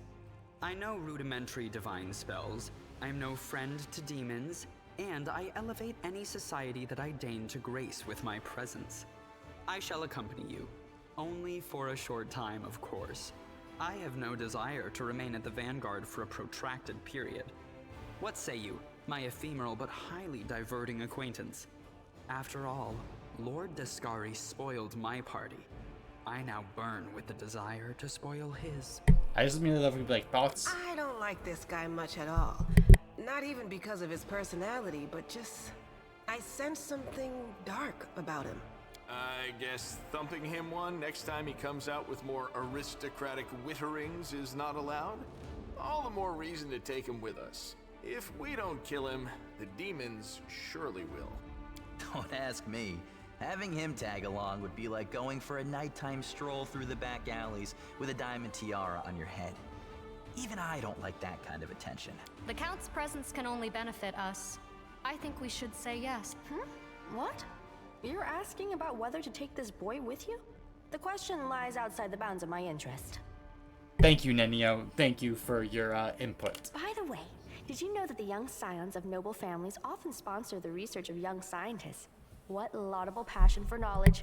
True, the size of their donations bears a direct correlation to the hazardousness of the experiment being conducted. You know what? Deal. Capital. Good acquaintances that begin and end at just the right moment often leave the most pleasant memories. Wouldn't you say?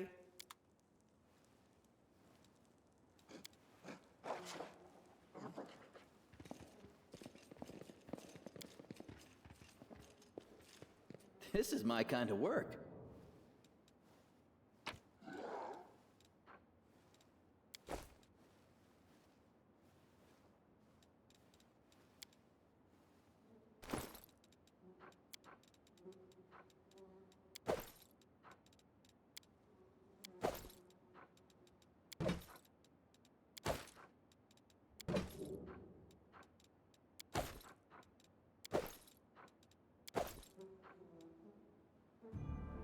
Enjoy your lurk.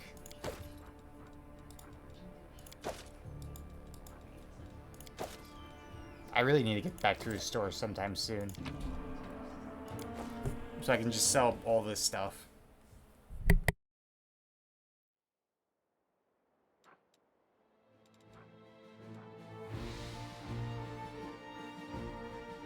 Tara Estrad, we have to go for the market square anyway, so we'll just do the mansion and go.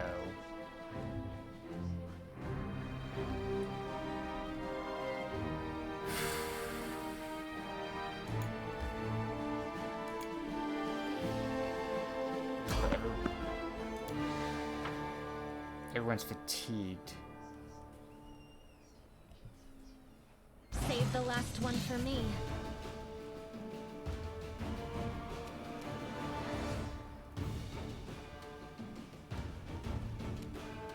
Okay, so they're there. Wide open.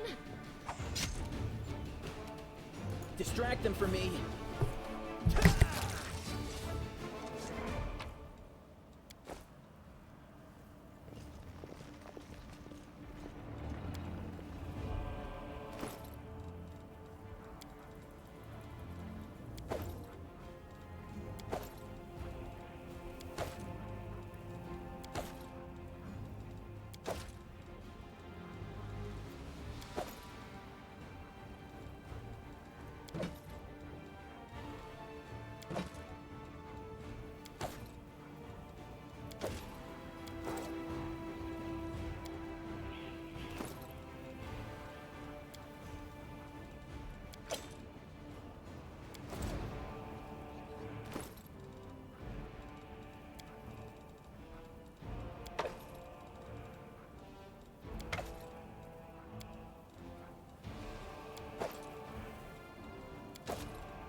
treat already?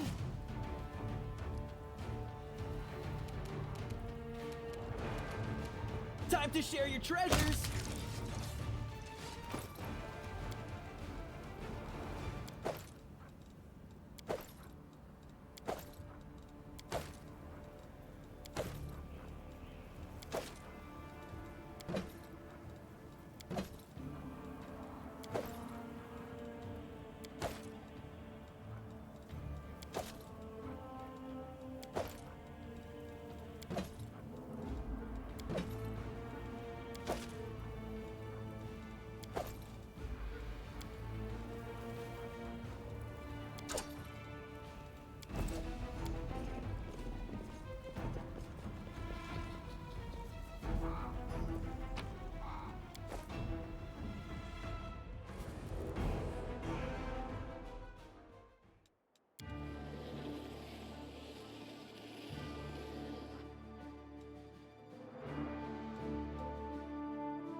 Here we go.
Basement's dark and dingy, and you're immediately struck by the hostility of the gathered few flames. 5 of them are just kneeling along the wall separate from the rest. A tall woman who had been cleaning her fingernails with a different night greets you with narrowed eyes. Brother Wolfdrift, you got my message then. Sorry I couldn't swing by sooner, dear sister Kirisme. Just one thing after another. First I was in shackles, next, well, no, I was still in shackles, then I was being washed, and then the chief got me out. I came here straight away. I know you've been waiting for me. Not talking, else we'll be all here all night. So we had a clear plan. We were going to wait for nightfall, slip in the shop, grab the goods, and leave. If the neighbors called the guards, it was time to get away. So what happened? That bitch Hirabeth showed up almost right away. She knew we'd be there. Somebody betrayed us, and had a good idea who it was. What do you have to say to that? Make it quick.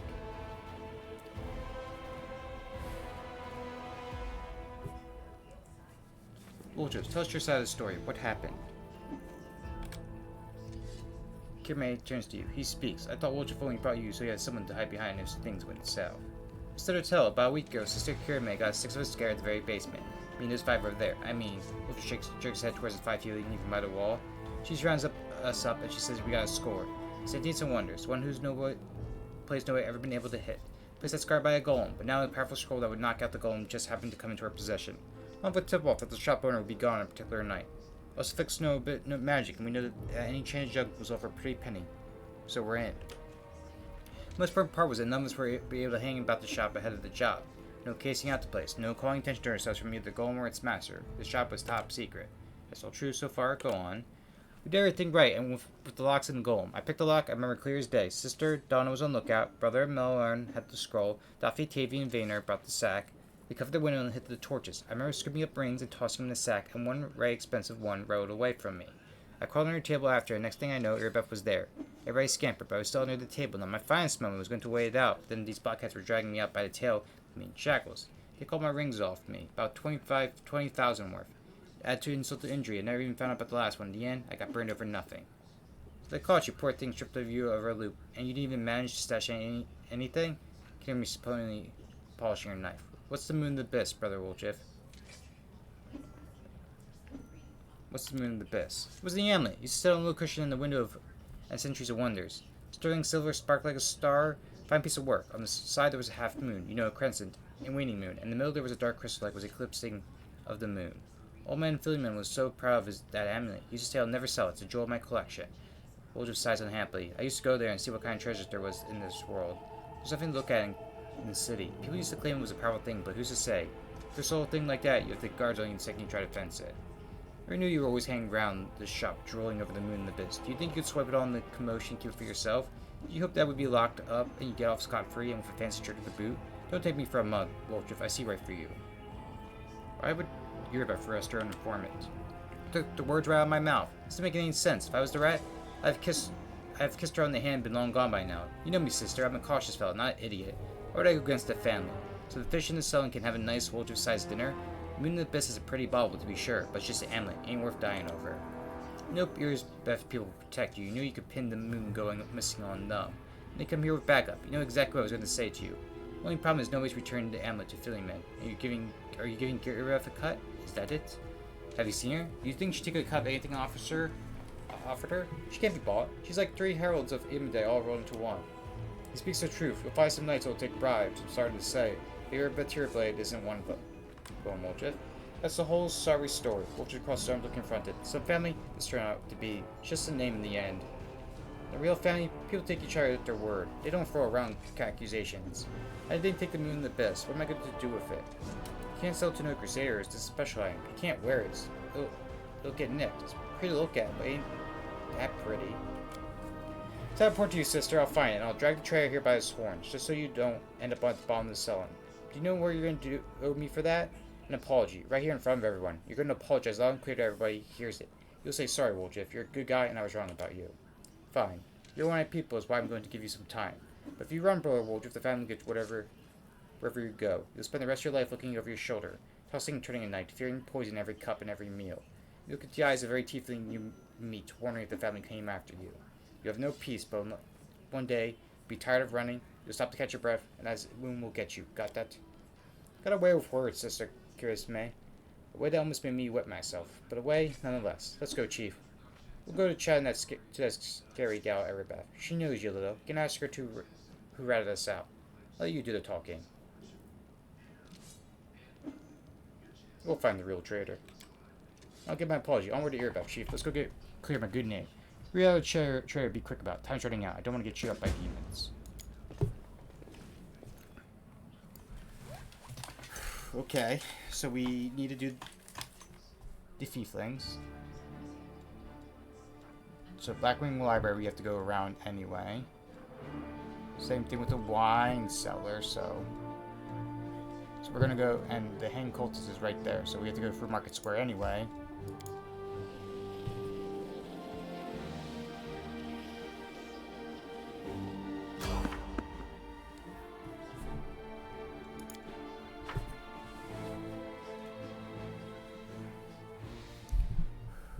I refuse to accept their statement. Cover me, all right? You're irrelevant. Endure this!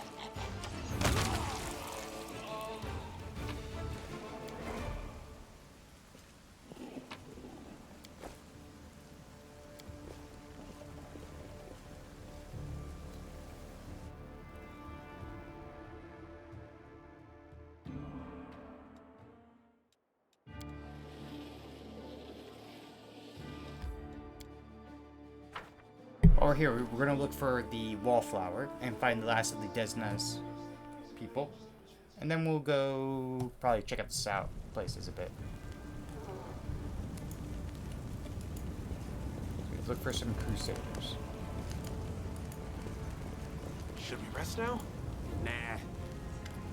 Oh, the eyes of a young lad peer at you from under a massive helmet. At this proper means, obviously that's armor is ill-fitting, mismatched. The helmet specifically is a very important leader of Peter prop. Pardon me, I saw you with that shawl. Does that mean you're a friend of Ranka's? You might say, of course it does, so...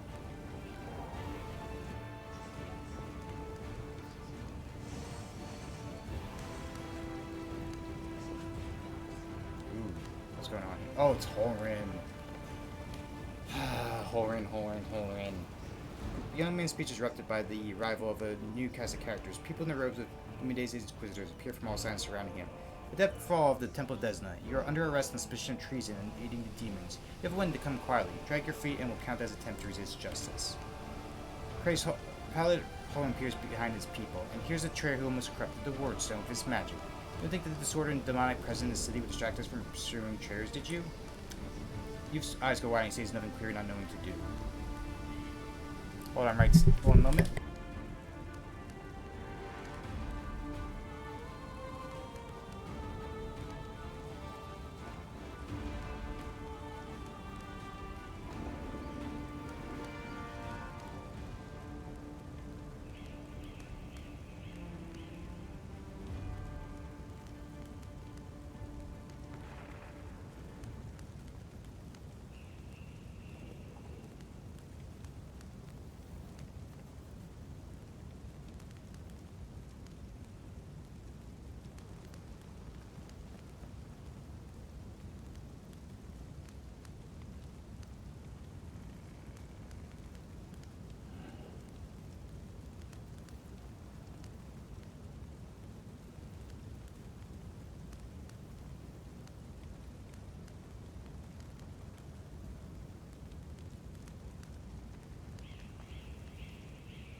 I'm back.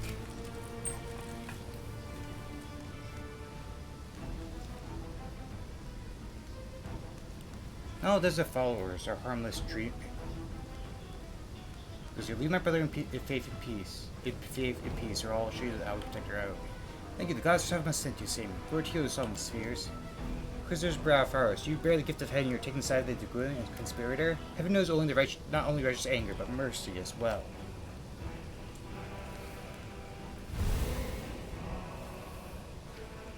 The Inquisitor gazes at the light, not even blinking. Fails reveals his desperate inner struggle. At last, you have his temples. I don't know why you're standing in the way of justice, but I don't wish to start a spat between the gods' righteous warriors. It's our peril. Let this doesn't even refract go wherever he likes. Just as long as it's out of my sight. When we liberate the city from demons, I'll see to every one of Remian's runs and everyone like him driven out of the city. Come, Faithful, we have no further business here. This is just blatantly unfair. We try to protect the city from demons. Instead of helping us, we get hunted by the Inquisitors. Pray that home will be the death of us all, and there's nothing we can do about it. I'm glad I didn't let them take you. That's it. I don't believe I'll get a fair hearing from Horn. If it wasn't for you, I would have been tortured and put to death. Even so, I have my regrets. I think we went too far trying to break into the ward stone. We didn't even save anyone. Chin up, pal. Nice grip early, no doubt, but you meant well, didn't you? Horn was trying to do the same to you, but he killed a whole lot of people while doing it. If you don't mind, I'm going to the Temple of Desna. I want to be alone with the gods and reflect on all that has happened. Alright, now we'll go to the Temple of Desna, which is up here. I believe we can get through there.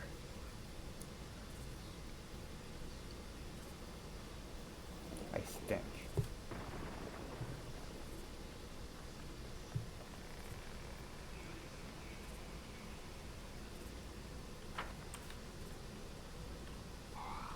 Yes, we can. Awesome. So we complete this quest. To the temple we go.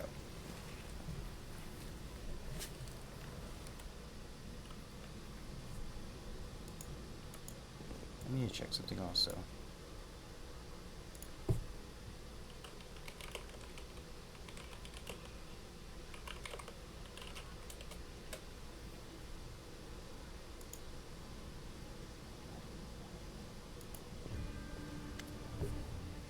It looks uncontrolled, all spiced by like sparrows in the tree branch. They seem happy despite the guests going around them.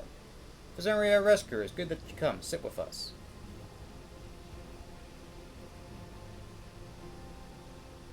Stopping for a moment won't hurt you, so I'll gladly sit with you.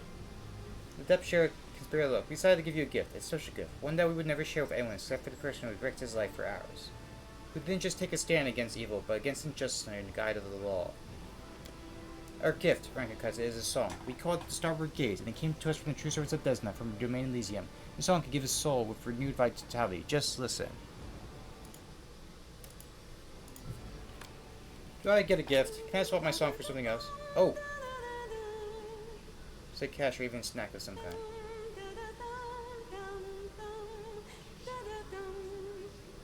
It's nice too.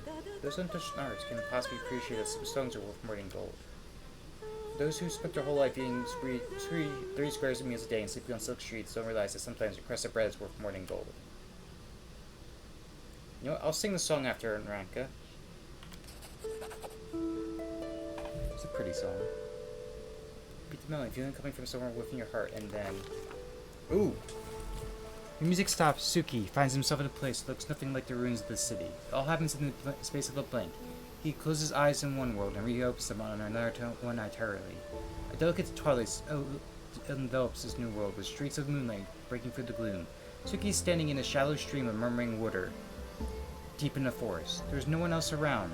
Garlands of familiar climbing plants twist around the trunks of gigantic trees, and dangling from their branches are vines, woven into what looks like remarkable swings. A carpet of fragrant grass is spread out at the tree roots, with islands of fluorescent moss and lichen dotted here and there. Small smooth stones of a strange mirrored surface are scattered around the stream bed in which Suki is standing. Stones catch the light shining down from the heavens, making them gleam silver, and making the ordinary little brook look like a stream of darkness, carrying a sprinkling of stars through the night. Suki's sure that he's never been this place before, yet it all feels so familiar. It's the manifestation, not of dreams or fantasies, but that special way of looking at the world that only children possess. When a glint of light reflected off the piece of glass becomes a fallen star, when an oddly shaped stone can be a remarkable artifact, and when every shadow, twist, and path promises mystery and incredible adventure, a single glance to the forest streams bring this feeling rushing back, realizing it's Suki.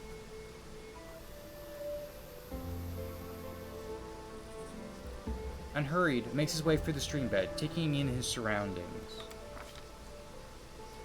Whimsical twisting stream runs through the silent forest, and Suki unhurriedly strolls alongside it. The place evokes a strange feeling of, not calm, no, in fact quite the opposite, a feeling of restfulness, an anticipation of incredible discoveries or unexpected encounters. Or then again, perhaps it's not the place at all, but the internal hunger, the craving for new experiences which dwells within many mortal hearts. Speculation aside, just as Suki Nosagi rounds the next bend, an unexpected encounter does indeed take place. They come closer, not attempting to hide, stepping lightly on the mossy carpet, leading from branch to branch, or flitting through the air. The creatures are thoroughly bizarre, as though they were deliberately conceived to try the sanity of every taxonomist on the planet.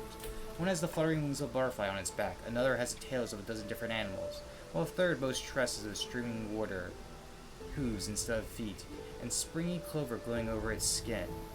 "We have a visitor," exclaims one of the strange creatures, and immediately runs along the stream, setting up moonlight silver splashes with every step. Yeah, it looks like a satyr fawn. All these different tails. It's really interesting. This has to be like a dryad. Who are you? "We are Azadas, the children of freedom," says one of the creatures carelessly swinging from the branch of the tree. "This forest is our home for today. Tomorrow home could be a lake 100 leagues to the south, or underground cave in the azure ocean, on a castle of clouds that scatter in the dawn breeze."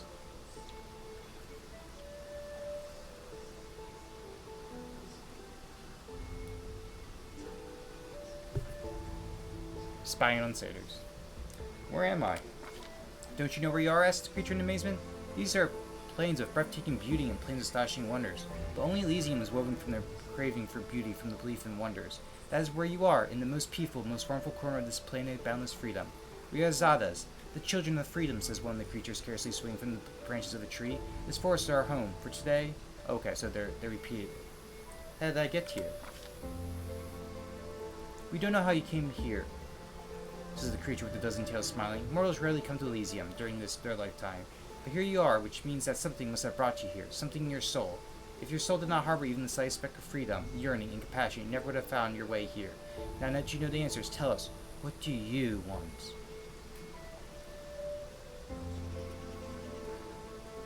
"I wish I could stay here forever." The creature with the butterfly wings, who has hitherto remained silent, gives the visitor a serious look and nods to herself. "I smell the burning, blood and tears at the place you had come from. It clings to you. Your soul yearns for beauty and freedom. That is good. The soul meant for Elysium would never turn their back on suffering and strife. You must return where you came from, for now at least. Would you like to take something from this place as a memento?" The question hangs in the air, and though the words that Suki others next are merely words, not a spell, not or military command, they seem of equal bearing on destiny and life. "Yes, I really want to." His eyes drew closer. "Take this memory with you. Take this light. Take the knowledge that any pebble struck by a moonbeam can be equal to any star. Take the understanding that you cannot fight evil with clear plans until you have conquered evil within your heart, and your soul cannot be cleansed of evil if it's not free. Take our song, remember it, and it may help you, but only when you are true to that which brought you beneath the sky." All three adepts looked wide-eyed. What just happened? For a second we were surrounded by light, and we heard music like the music of Elysium itself. I had a vision. I was in Elysium, and Zadat spoke to me. The adepts changed looks of astonishment. "I swear it's a sign that Disney herself has turned her gaze on you. You helped us and protect Wallfire from the Inquisitors, even though it was your responsibility. Goddess couldn't fail to acknowledge such a noble soul. We might be getting ahead of ourselves here. There are many powerful entities in Elysium besides Desna, but of course there might be a reason for it. I'm so glad we met you, friend, and not just because I'd be suffering at the Inquisitor's hands right now if we hadn't, but also because you helped me overcome my doubts. We always remember you, no matter what."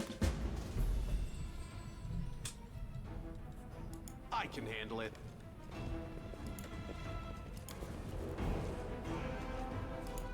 Can we talk to you guys anymore, or that's just it?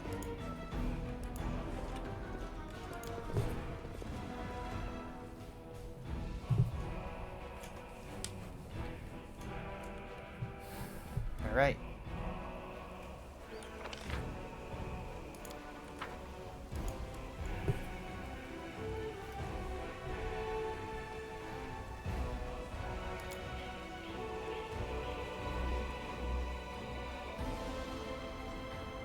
And we unlocked another path, the Izada path, it looks like.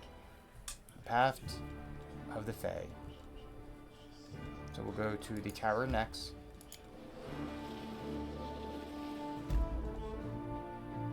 Dead duelists, okay. Okay, got that. Now we're at the Tower Estrad.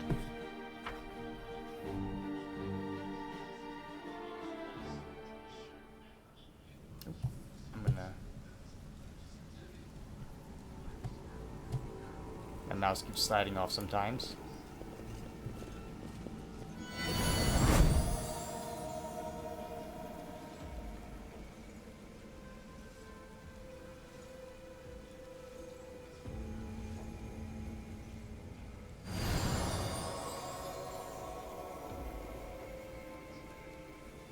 find the light in someone's soul, and I see the light in you. Okay, like, are these like spirits or? We will stand together to shelter with you against evil.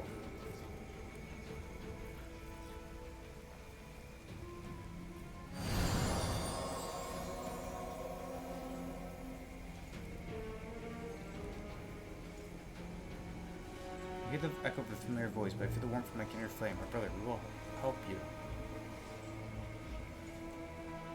I don't know what just happened. We were giving a thing. Oh, we get resistance to different things. Okay.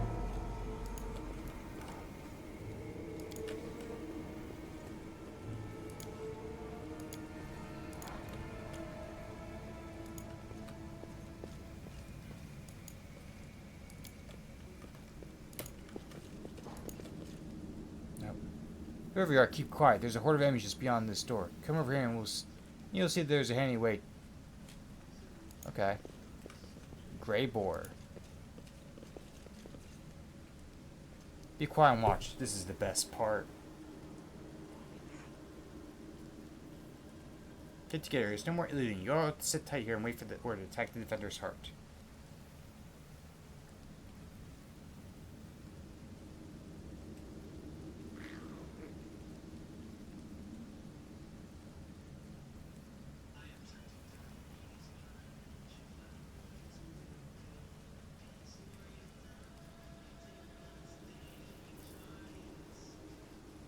To the best of all the Crusaders and Defender's heart, give us the city is ours. Now it's time to enjoy the spoils. Split up into groups quickly. I'll tell you where to go and what to bring back.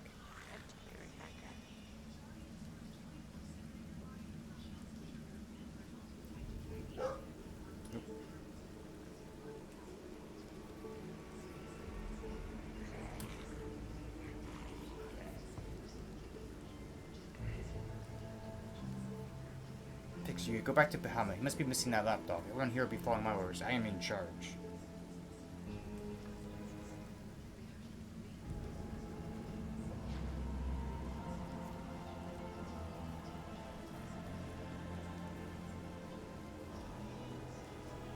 Won't submit, you dirty Scary. Get out of this coast or I'll curse all your extremities, wither and drop off. Everyone listen to me.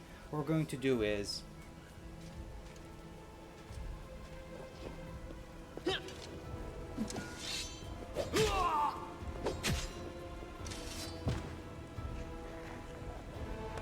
not enough worm. I'm in charge here. Kill us. It's drugs. No loot. Only star. We're gonna sit here and wait for the command to attack. If our hearts will fall.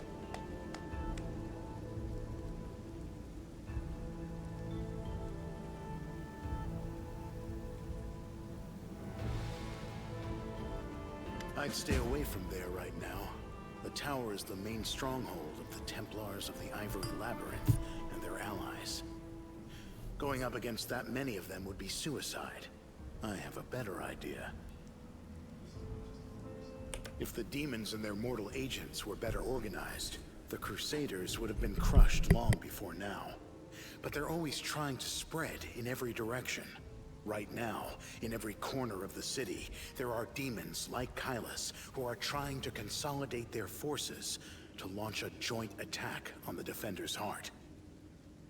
I love the voice acting in this game. Who are you? Greyboar. I'm a contract killer who's been hired to kill that demon that just walloped that other one. I've tracked him all the way here, and was planning to kill him when that crowd showed up, so I had to pull back. What do you suggest? Don't even think about trying to take them all on single-handed. You'll be mincemeat. Better to warn the Crusaders in the Defender's heart that the demons are planning to attack. And later, once the attackers have been taken care of, it'll be much easier to sweep through this tower and eliminate the Defenders left behind. Like when dueling with rapiers. One doesn't lunge, but waits for the opponent to strike and leave themselves open. Yeah, exactly like that. Or like in cards, wait for your opponent to play his hand, and then dive under the table, grab the pot, and run. Thanks for the advice. Who hired you? I'm afraid that's confidential.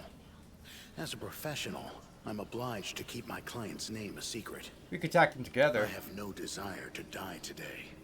If you choose to go in there, I'll take advantage of the opportunity, of course. I'll kill Kylus and get back here as quickly as I can. I'm not going to fight any of the others. I don't work for free. The city is burning. People are dying. And you're thinking about how to fill your pockets? Yes. So what? Listen here, girl. If you're so eager to save someone, go and do it. And don't waste your breath preaching at me. I'm going. I hope you act wisely.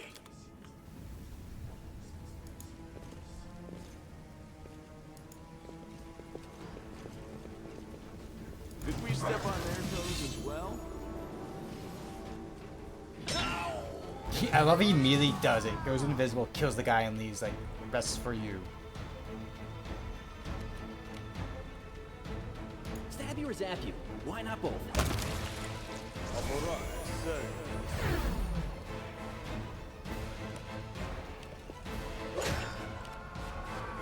No glory without risk. The light take you.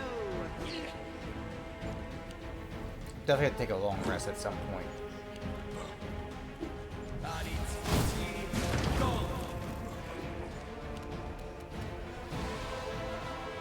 You should have listened to reason. Make every strike count.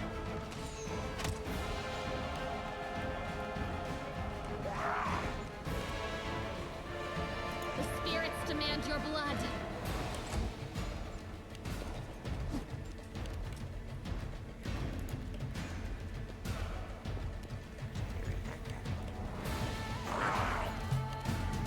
Distract them from me.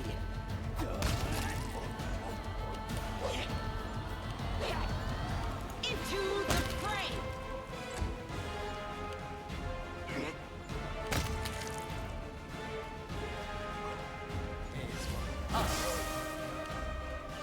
Mind over muscle. You've crossed the wrong line. You are today's sacrifice. Damn you! Time to share your treasures. The Emperor, guide my blade.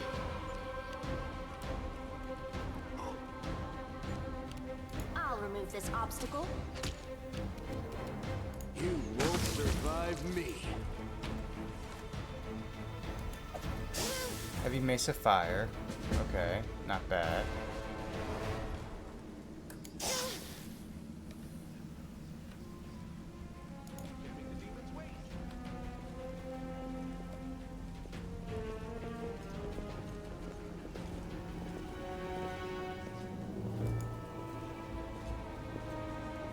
No, we're going to rest. Is that a trap?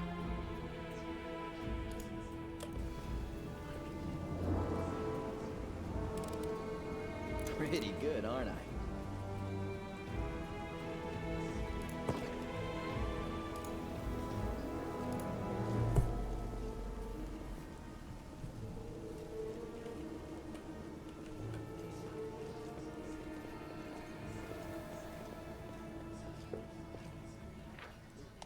Okay, so protect for rituals, camouflage, scroll scribing, choose a spell to scroll. We don't have the right thing. Okay, that's fine. Choose a potion to craft.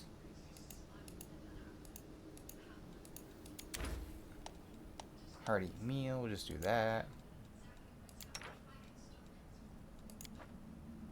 Okay.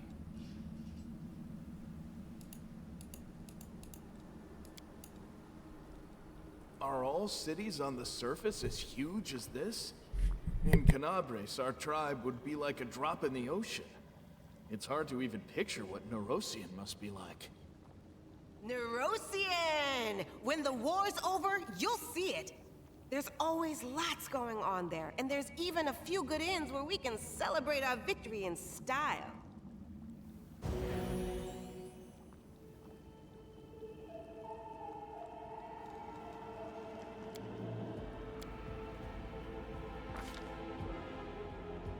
Sometimes long-away rest does not bring desired relief. What comes is a heavy, clean sleep on the edge of wakefulness, where conscience seems poised between reality and oblivion. Possible reason for such disturbed slumber may strained nerves, or perhaps even lingering reaction trauma. So you can emerge from oblivion as leaden sleep, like a drowned man, and drag himself up from the depths of the swamp. The moon and chef is bursting like some pressed invisible brand to it. The moon has closed again, but the blood stain on his shirt betrays his presence beneath. There's no time to investigate the cause behind his malice. Trying day lies ahead, but how will Suki be up to the challenge? Thoughts are so muddled and his body aches like after a day's toll.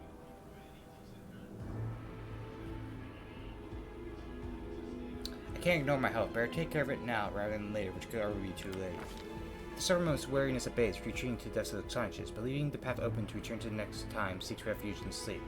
Because I slept peacefully in the defender's heart, perhaps that priest can explain what has happened.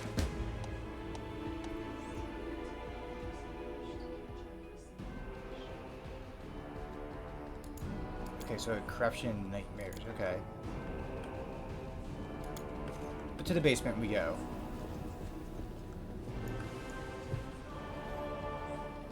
What is here? Beautiful.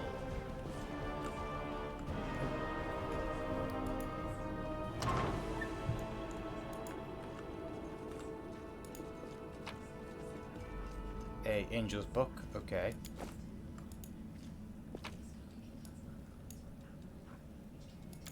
An almanac, okay.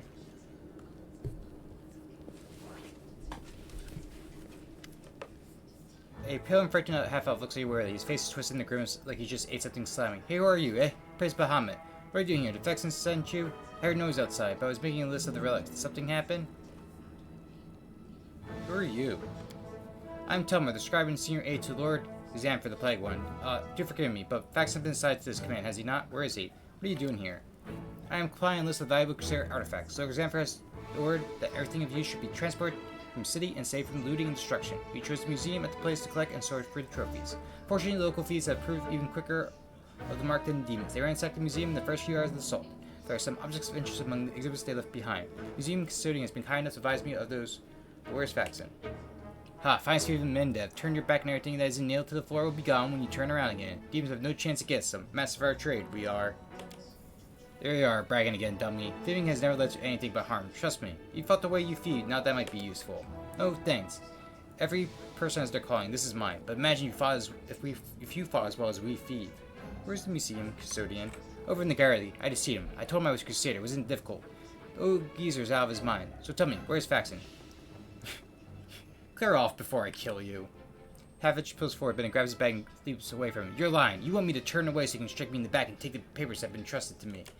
The half-elf leaps back nimbly, pulling a sheaf of paper from his back as he goes. No, I have valuable letters from Lord Xanfer here. I must destroy him. The cultist balls the paper up in his fist and shoves it into his mouth and begins furiously chewing like a hamster. A moment later, the half's eyes bulge and he opens his mouth, which is stuffed with masticated paper. He tries to cough, but nothing comes out. The failed saboteur looks at you in desperation. His eyes are screaming, his face is growing paler by a second. He falls to his knees. A strangled wheeze stirs emerge from behind the wall of wet paper. His expression veers from the hilarious to the grotesque. He signals to you for help. No, I want to read what it says. Spit that out. Want some salt on or pepper with that? No, I never tried eating paper myself, but a little seasoning goes a long way, whatever the meal. I'll help him. I don't care if those papers contain the innermost secrets of Bahamut itself. I'm not touching that.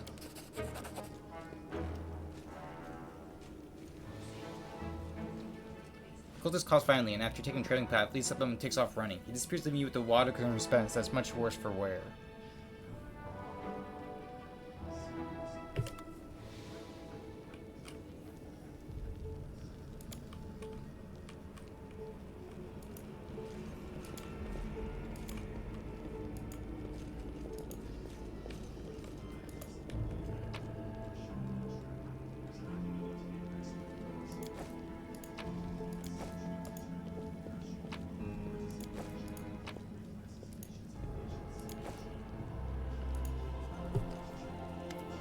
The old man looking around at him silently, shrinks away as you get closer. His head seems to shake uncontrollably, but his hands are surprisingly deft and sure as they level a match ball on you. Stay back! Which are you? Robber or demon?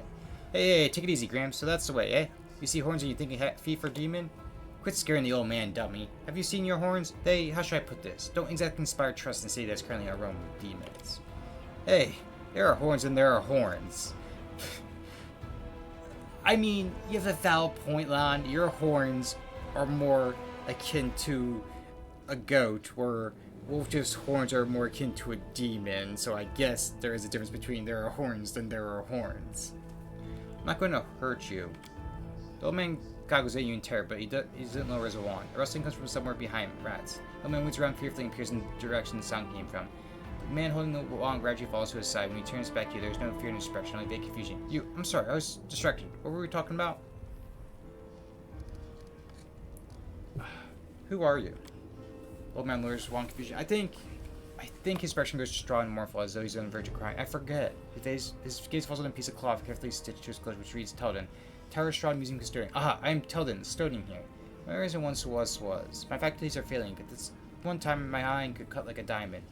I was a battle mage, one of the few survived the Battle of the Lost Chapel, but I am an old man now. Sometimes I set down my keys one morning, and the next I can't remember where I put them. Controlled amnesia, the ability of the mind to eliminate non-essential information. Then he appears at the old man with suspicion. But what we have here is a case of plain old senile. With a pleased smile, the old man pulls a hefty set of keys from his pocket and proudly shows them to you. Here they are, my keys, my little lovelies. I'll never give you away to anyone. Remembering himself, the old man quickly sews the keys back in his pocket. What are the keys for? Oh dear, these keys are everything. I can every door in the Tower of Usher of Ease. Museum custodians on duty must carry these keys at all times and every part from them. Not even for a second. Why is that? Because if the keys were left unattended, they would be pinched by thieves, wouldn't they? Thieves who stripped the museum of all of its treasures. What are you all looking at me for? Wolf just exclaims, even though no one's looking at him. Give me the keys. Out of the question.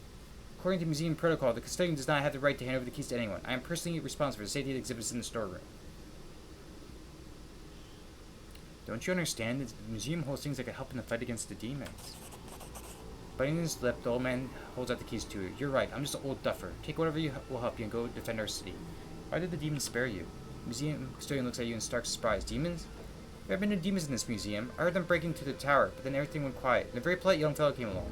Half-elf. He said the city was under attack, but that the Crusaders have already recaptured the tower. He said he'd been sent to oversee the evacuation of the museum. He was very pleased to find me here. I proved a very useful resource. I showed him all the most valuable relics, explained what they were, and he wrapped them up and labeled them and carried them off somewhere. And I've been here all the time. I locked the doors and stood guard to make sure no demons get in. But I've seen not one of them. Haven't heard any either. I've grown hard of hearing over the years. You know what? Tell me about the museum exhibits.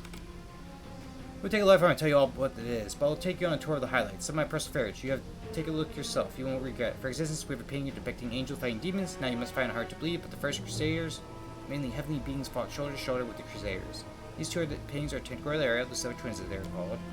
I actually never met them, you know. When I was a young man studying our masters at Carius, they had no airs of grace about them. They walked among the Norls, they spoke to us, they healed our wounds. Lady Targona, I remember especially well. She had special unearthly wisdom with her. The Angel Ariel, on the other hand, was known for his daring, and the youngest Crusaders idolized him. How old is this guy? I wonder what they are now, the twins. We don't have celestial beings in our ranks anymore. They all lived some during the Second Crusade on a very important mission, they say. I do like looking at this painting, remembering those days which envoys of the heavens walked among us. The light that seemed to shine from them. The old man wipes his tears. What was I saying? You must be a messenger, yes? Or are you a visitor? Why did those times end? Why did the Celestials not fight with us still? Heaven has not abandoned us, surely. You said the angels were twins, but how can angels have siblings? That's a good question. Of course, angels are not born like mortals. So they can't have a mother and father or sister and brothers, as we understand them. Angels come to being from reincarnated souls or from the pure essence of other planes. Sometimes angels may adopt some features of mortals. For instance, they can identify as male or female. It was not generally their way. Some of them can also develop bonds or camaraderie or even kingship. But the case of the Silver Twins is rarer still. They are two angels who emerged from one soul. What else could they have called themselves if not twins? Oh, poor... You know what, dude? Go to the Defender's Heart. There are good people there who will look after you. The old custodian gives you a toothless smile. Really? It's safe there? But how can I leave the museum? The gaze falls upon the trace of the ransacking, and the old man becomes lost in thought, as though trying to find an explanation for what he's seeing. You know what happened here, don't you? thieves. They were prowling about wanting to rob the museum, but I stopped them. Those ne'er-do-wells came here, and I gave them the what for a dose of battle magic. They won't be back. Don't you worry about me. I may be old, but I can still hold my own. I have to go. The old man's bewildered gaze follows you as you go. Oh, poor old man. Not as much as you once were, huh?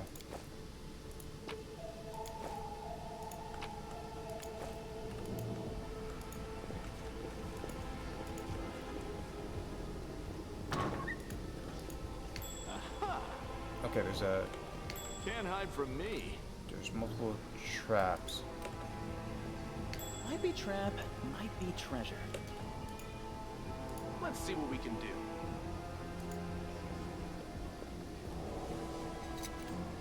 This is my kind of work. This is my kind of work. What if you're getting your money's worth in this place? Falcata, Princess Lockpick, glass, the tainted fowl. I don't know why there's food in the museum. Ooh, what is this? Identifies Grace of Peace. Oh my god, we're just finding all kinds of cool things, aren't we?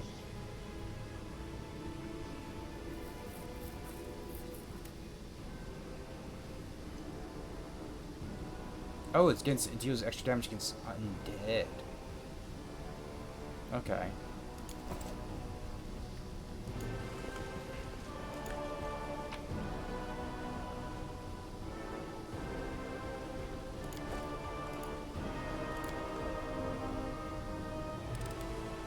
This is my kind of work.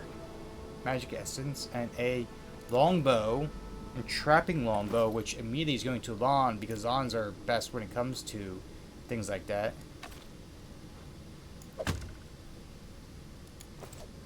That was easy, I can tell you that.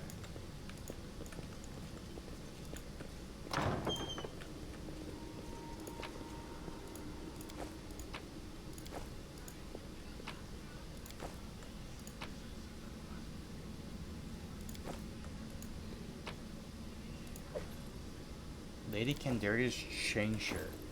Well, we could wear that, because we can wear actually chain shirts. This is a +2 Merfolk chain shirt. Okay, so that'll boost our AC to 20.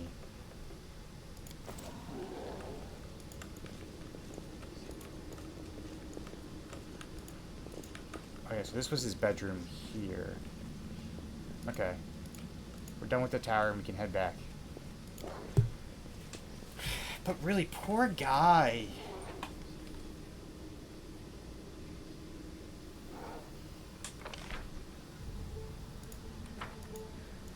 Did we miss some loot that was right here? Oh, we did. So tiny. Oh, it's the... Oh, dog's bark.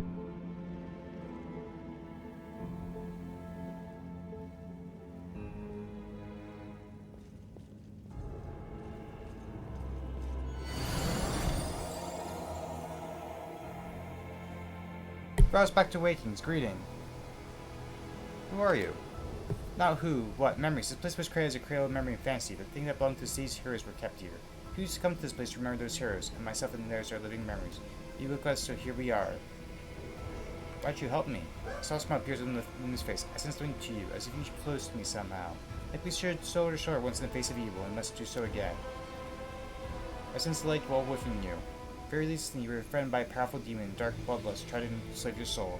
But you posted and held fast. Continue to follow the path of light, and other righteous souls will aid you and follow you.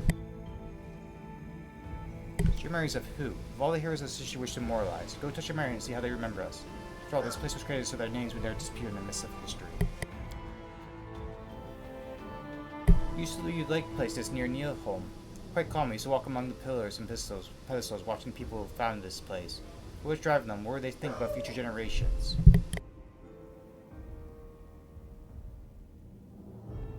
Have to pass down their wisdom and show the right path. What are they thinking of themselves, trying to keep their names and deeds alive? And the scene collapsed in place and didn't exist anymore, so my questions was immune. Say we have not discerned your memory, but the city's lies in ruins, and but you fiercely battled invaders with no thoughts for self. You have earned no censor. We are proud of you. Right. In olden days, mortal kind lost demons time after time and time. Now their descendants are continuing their losing streak. How could they not be proud of that?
Alright, we spotted enemies, random encounter, but we could just kill them real quick, get the XP. Are you still here? Did we find trouble? No, they did.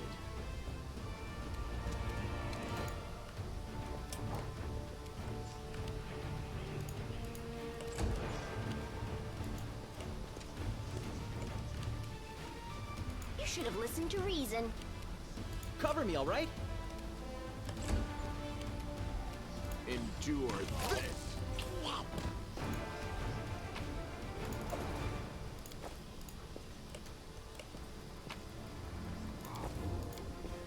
Just get that easy XP and we go.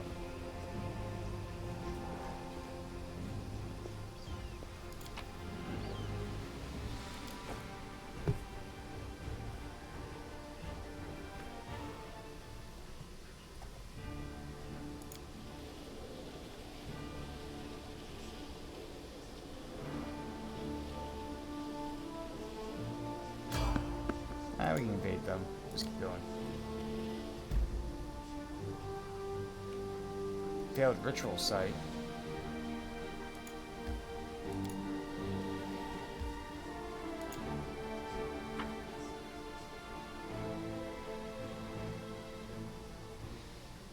Alright. I think right here would be a good place to save it. Just because we're, you know, good 2.5 solid in.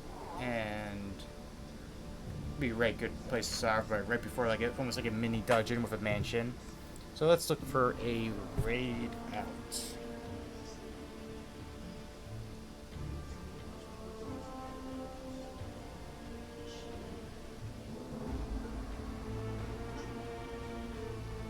Let's see, Galnus is currently live, so we can head over to Galnus.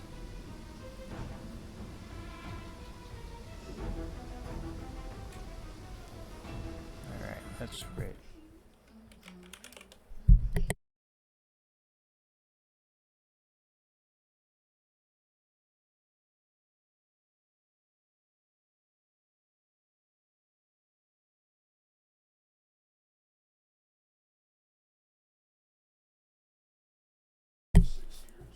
Alright, and he's playing some potion craft, so we'll go right over there.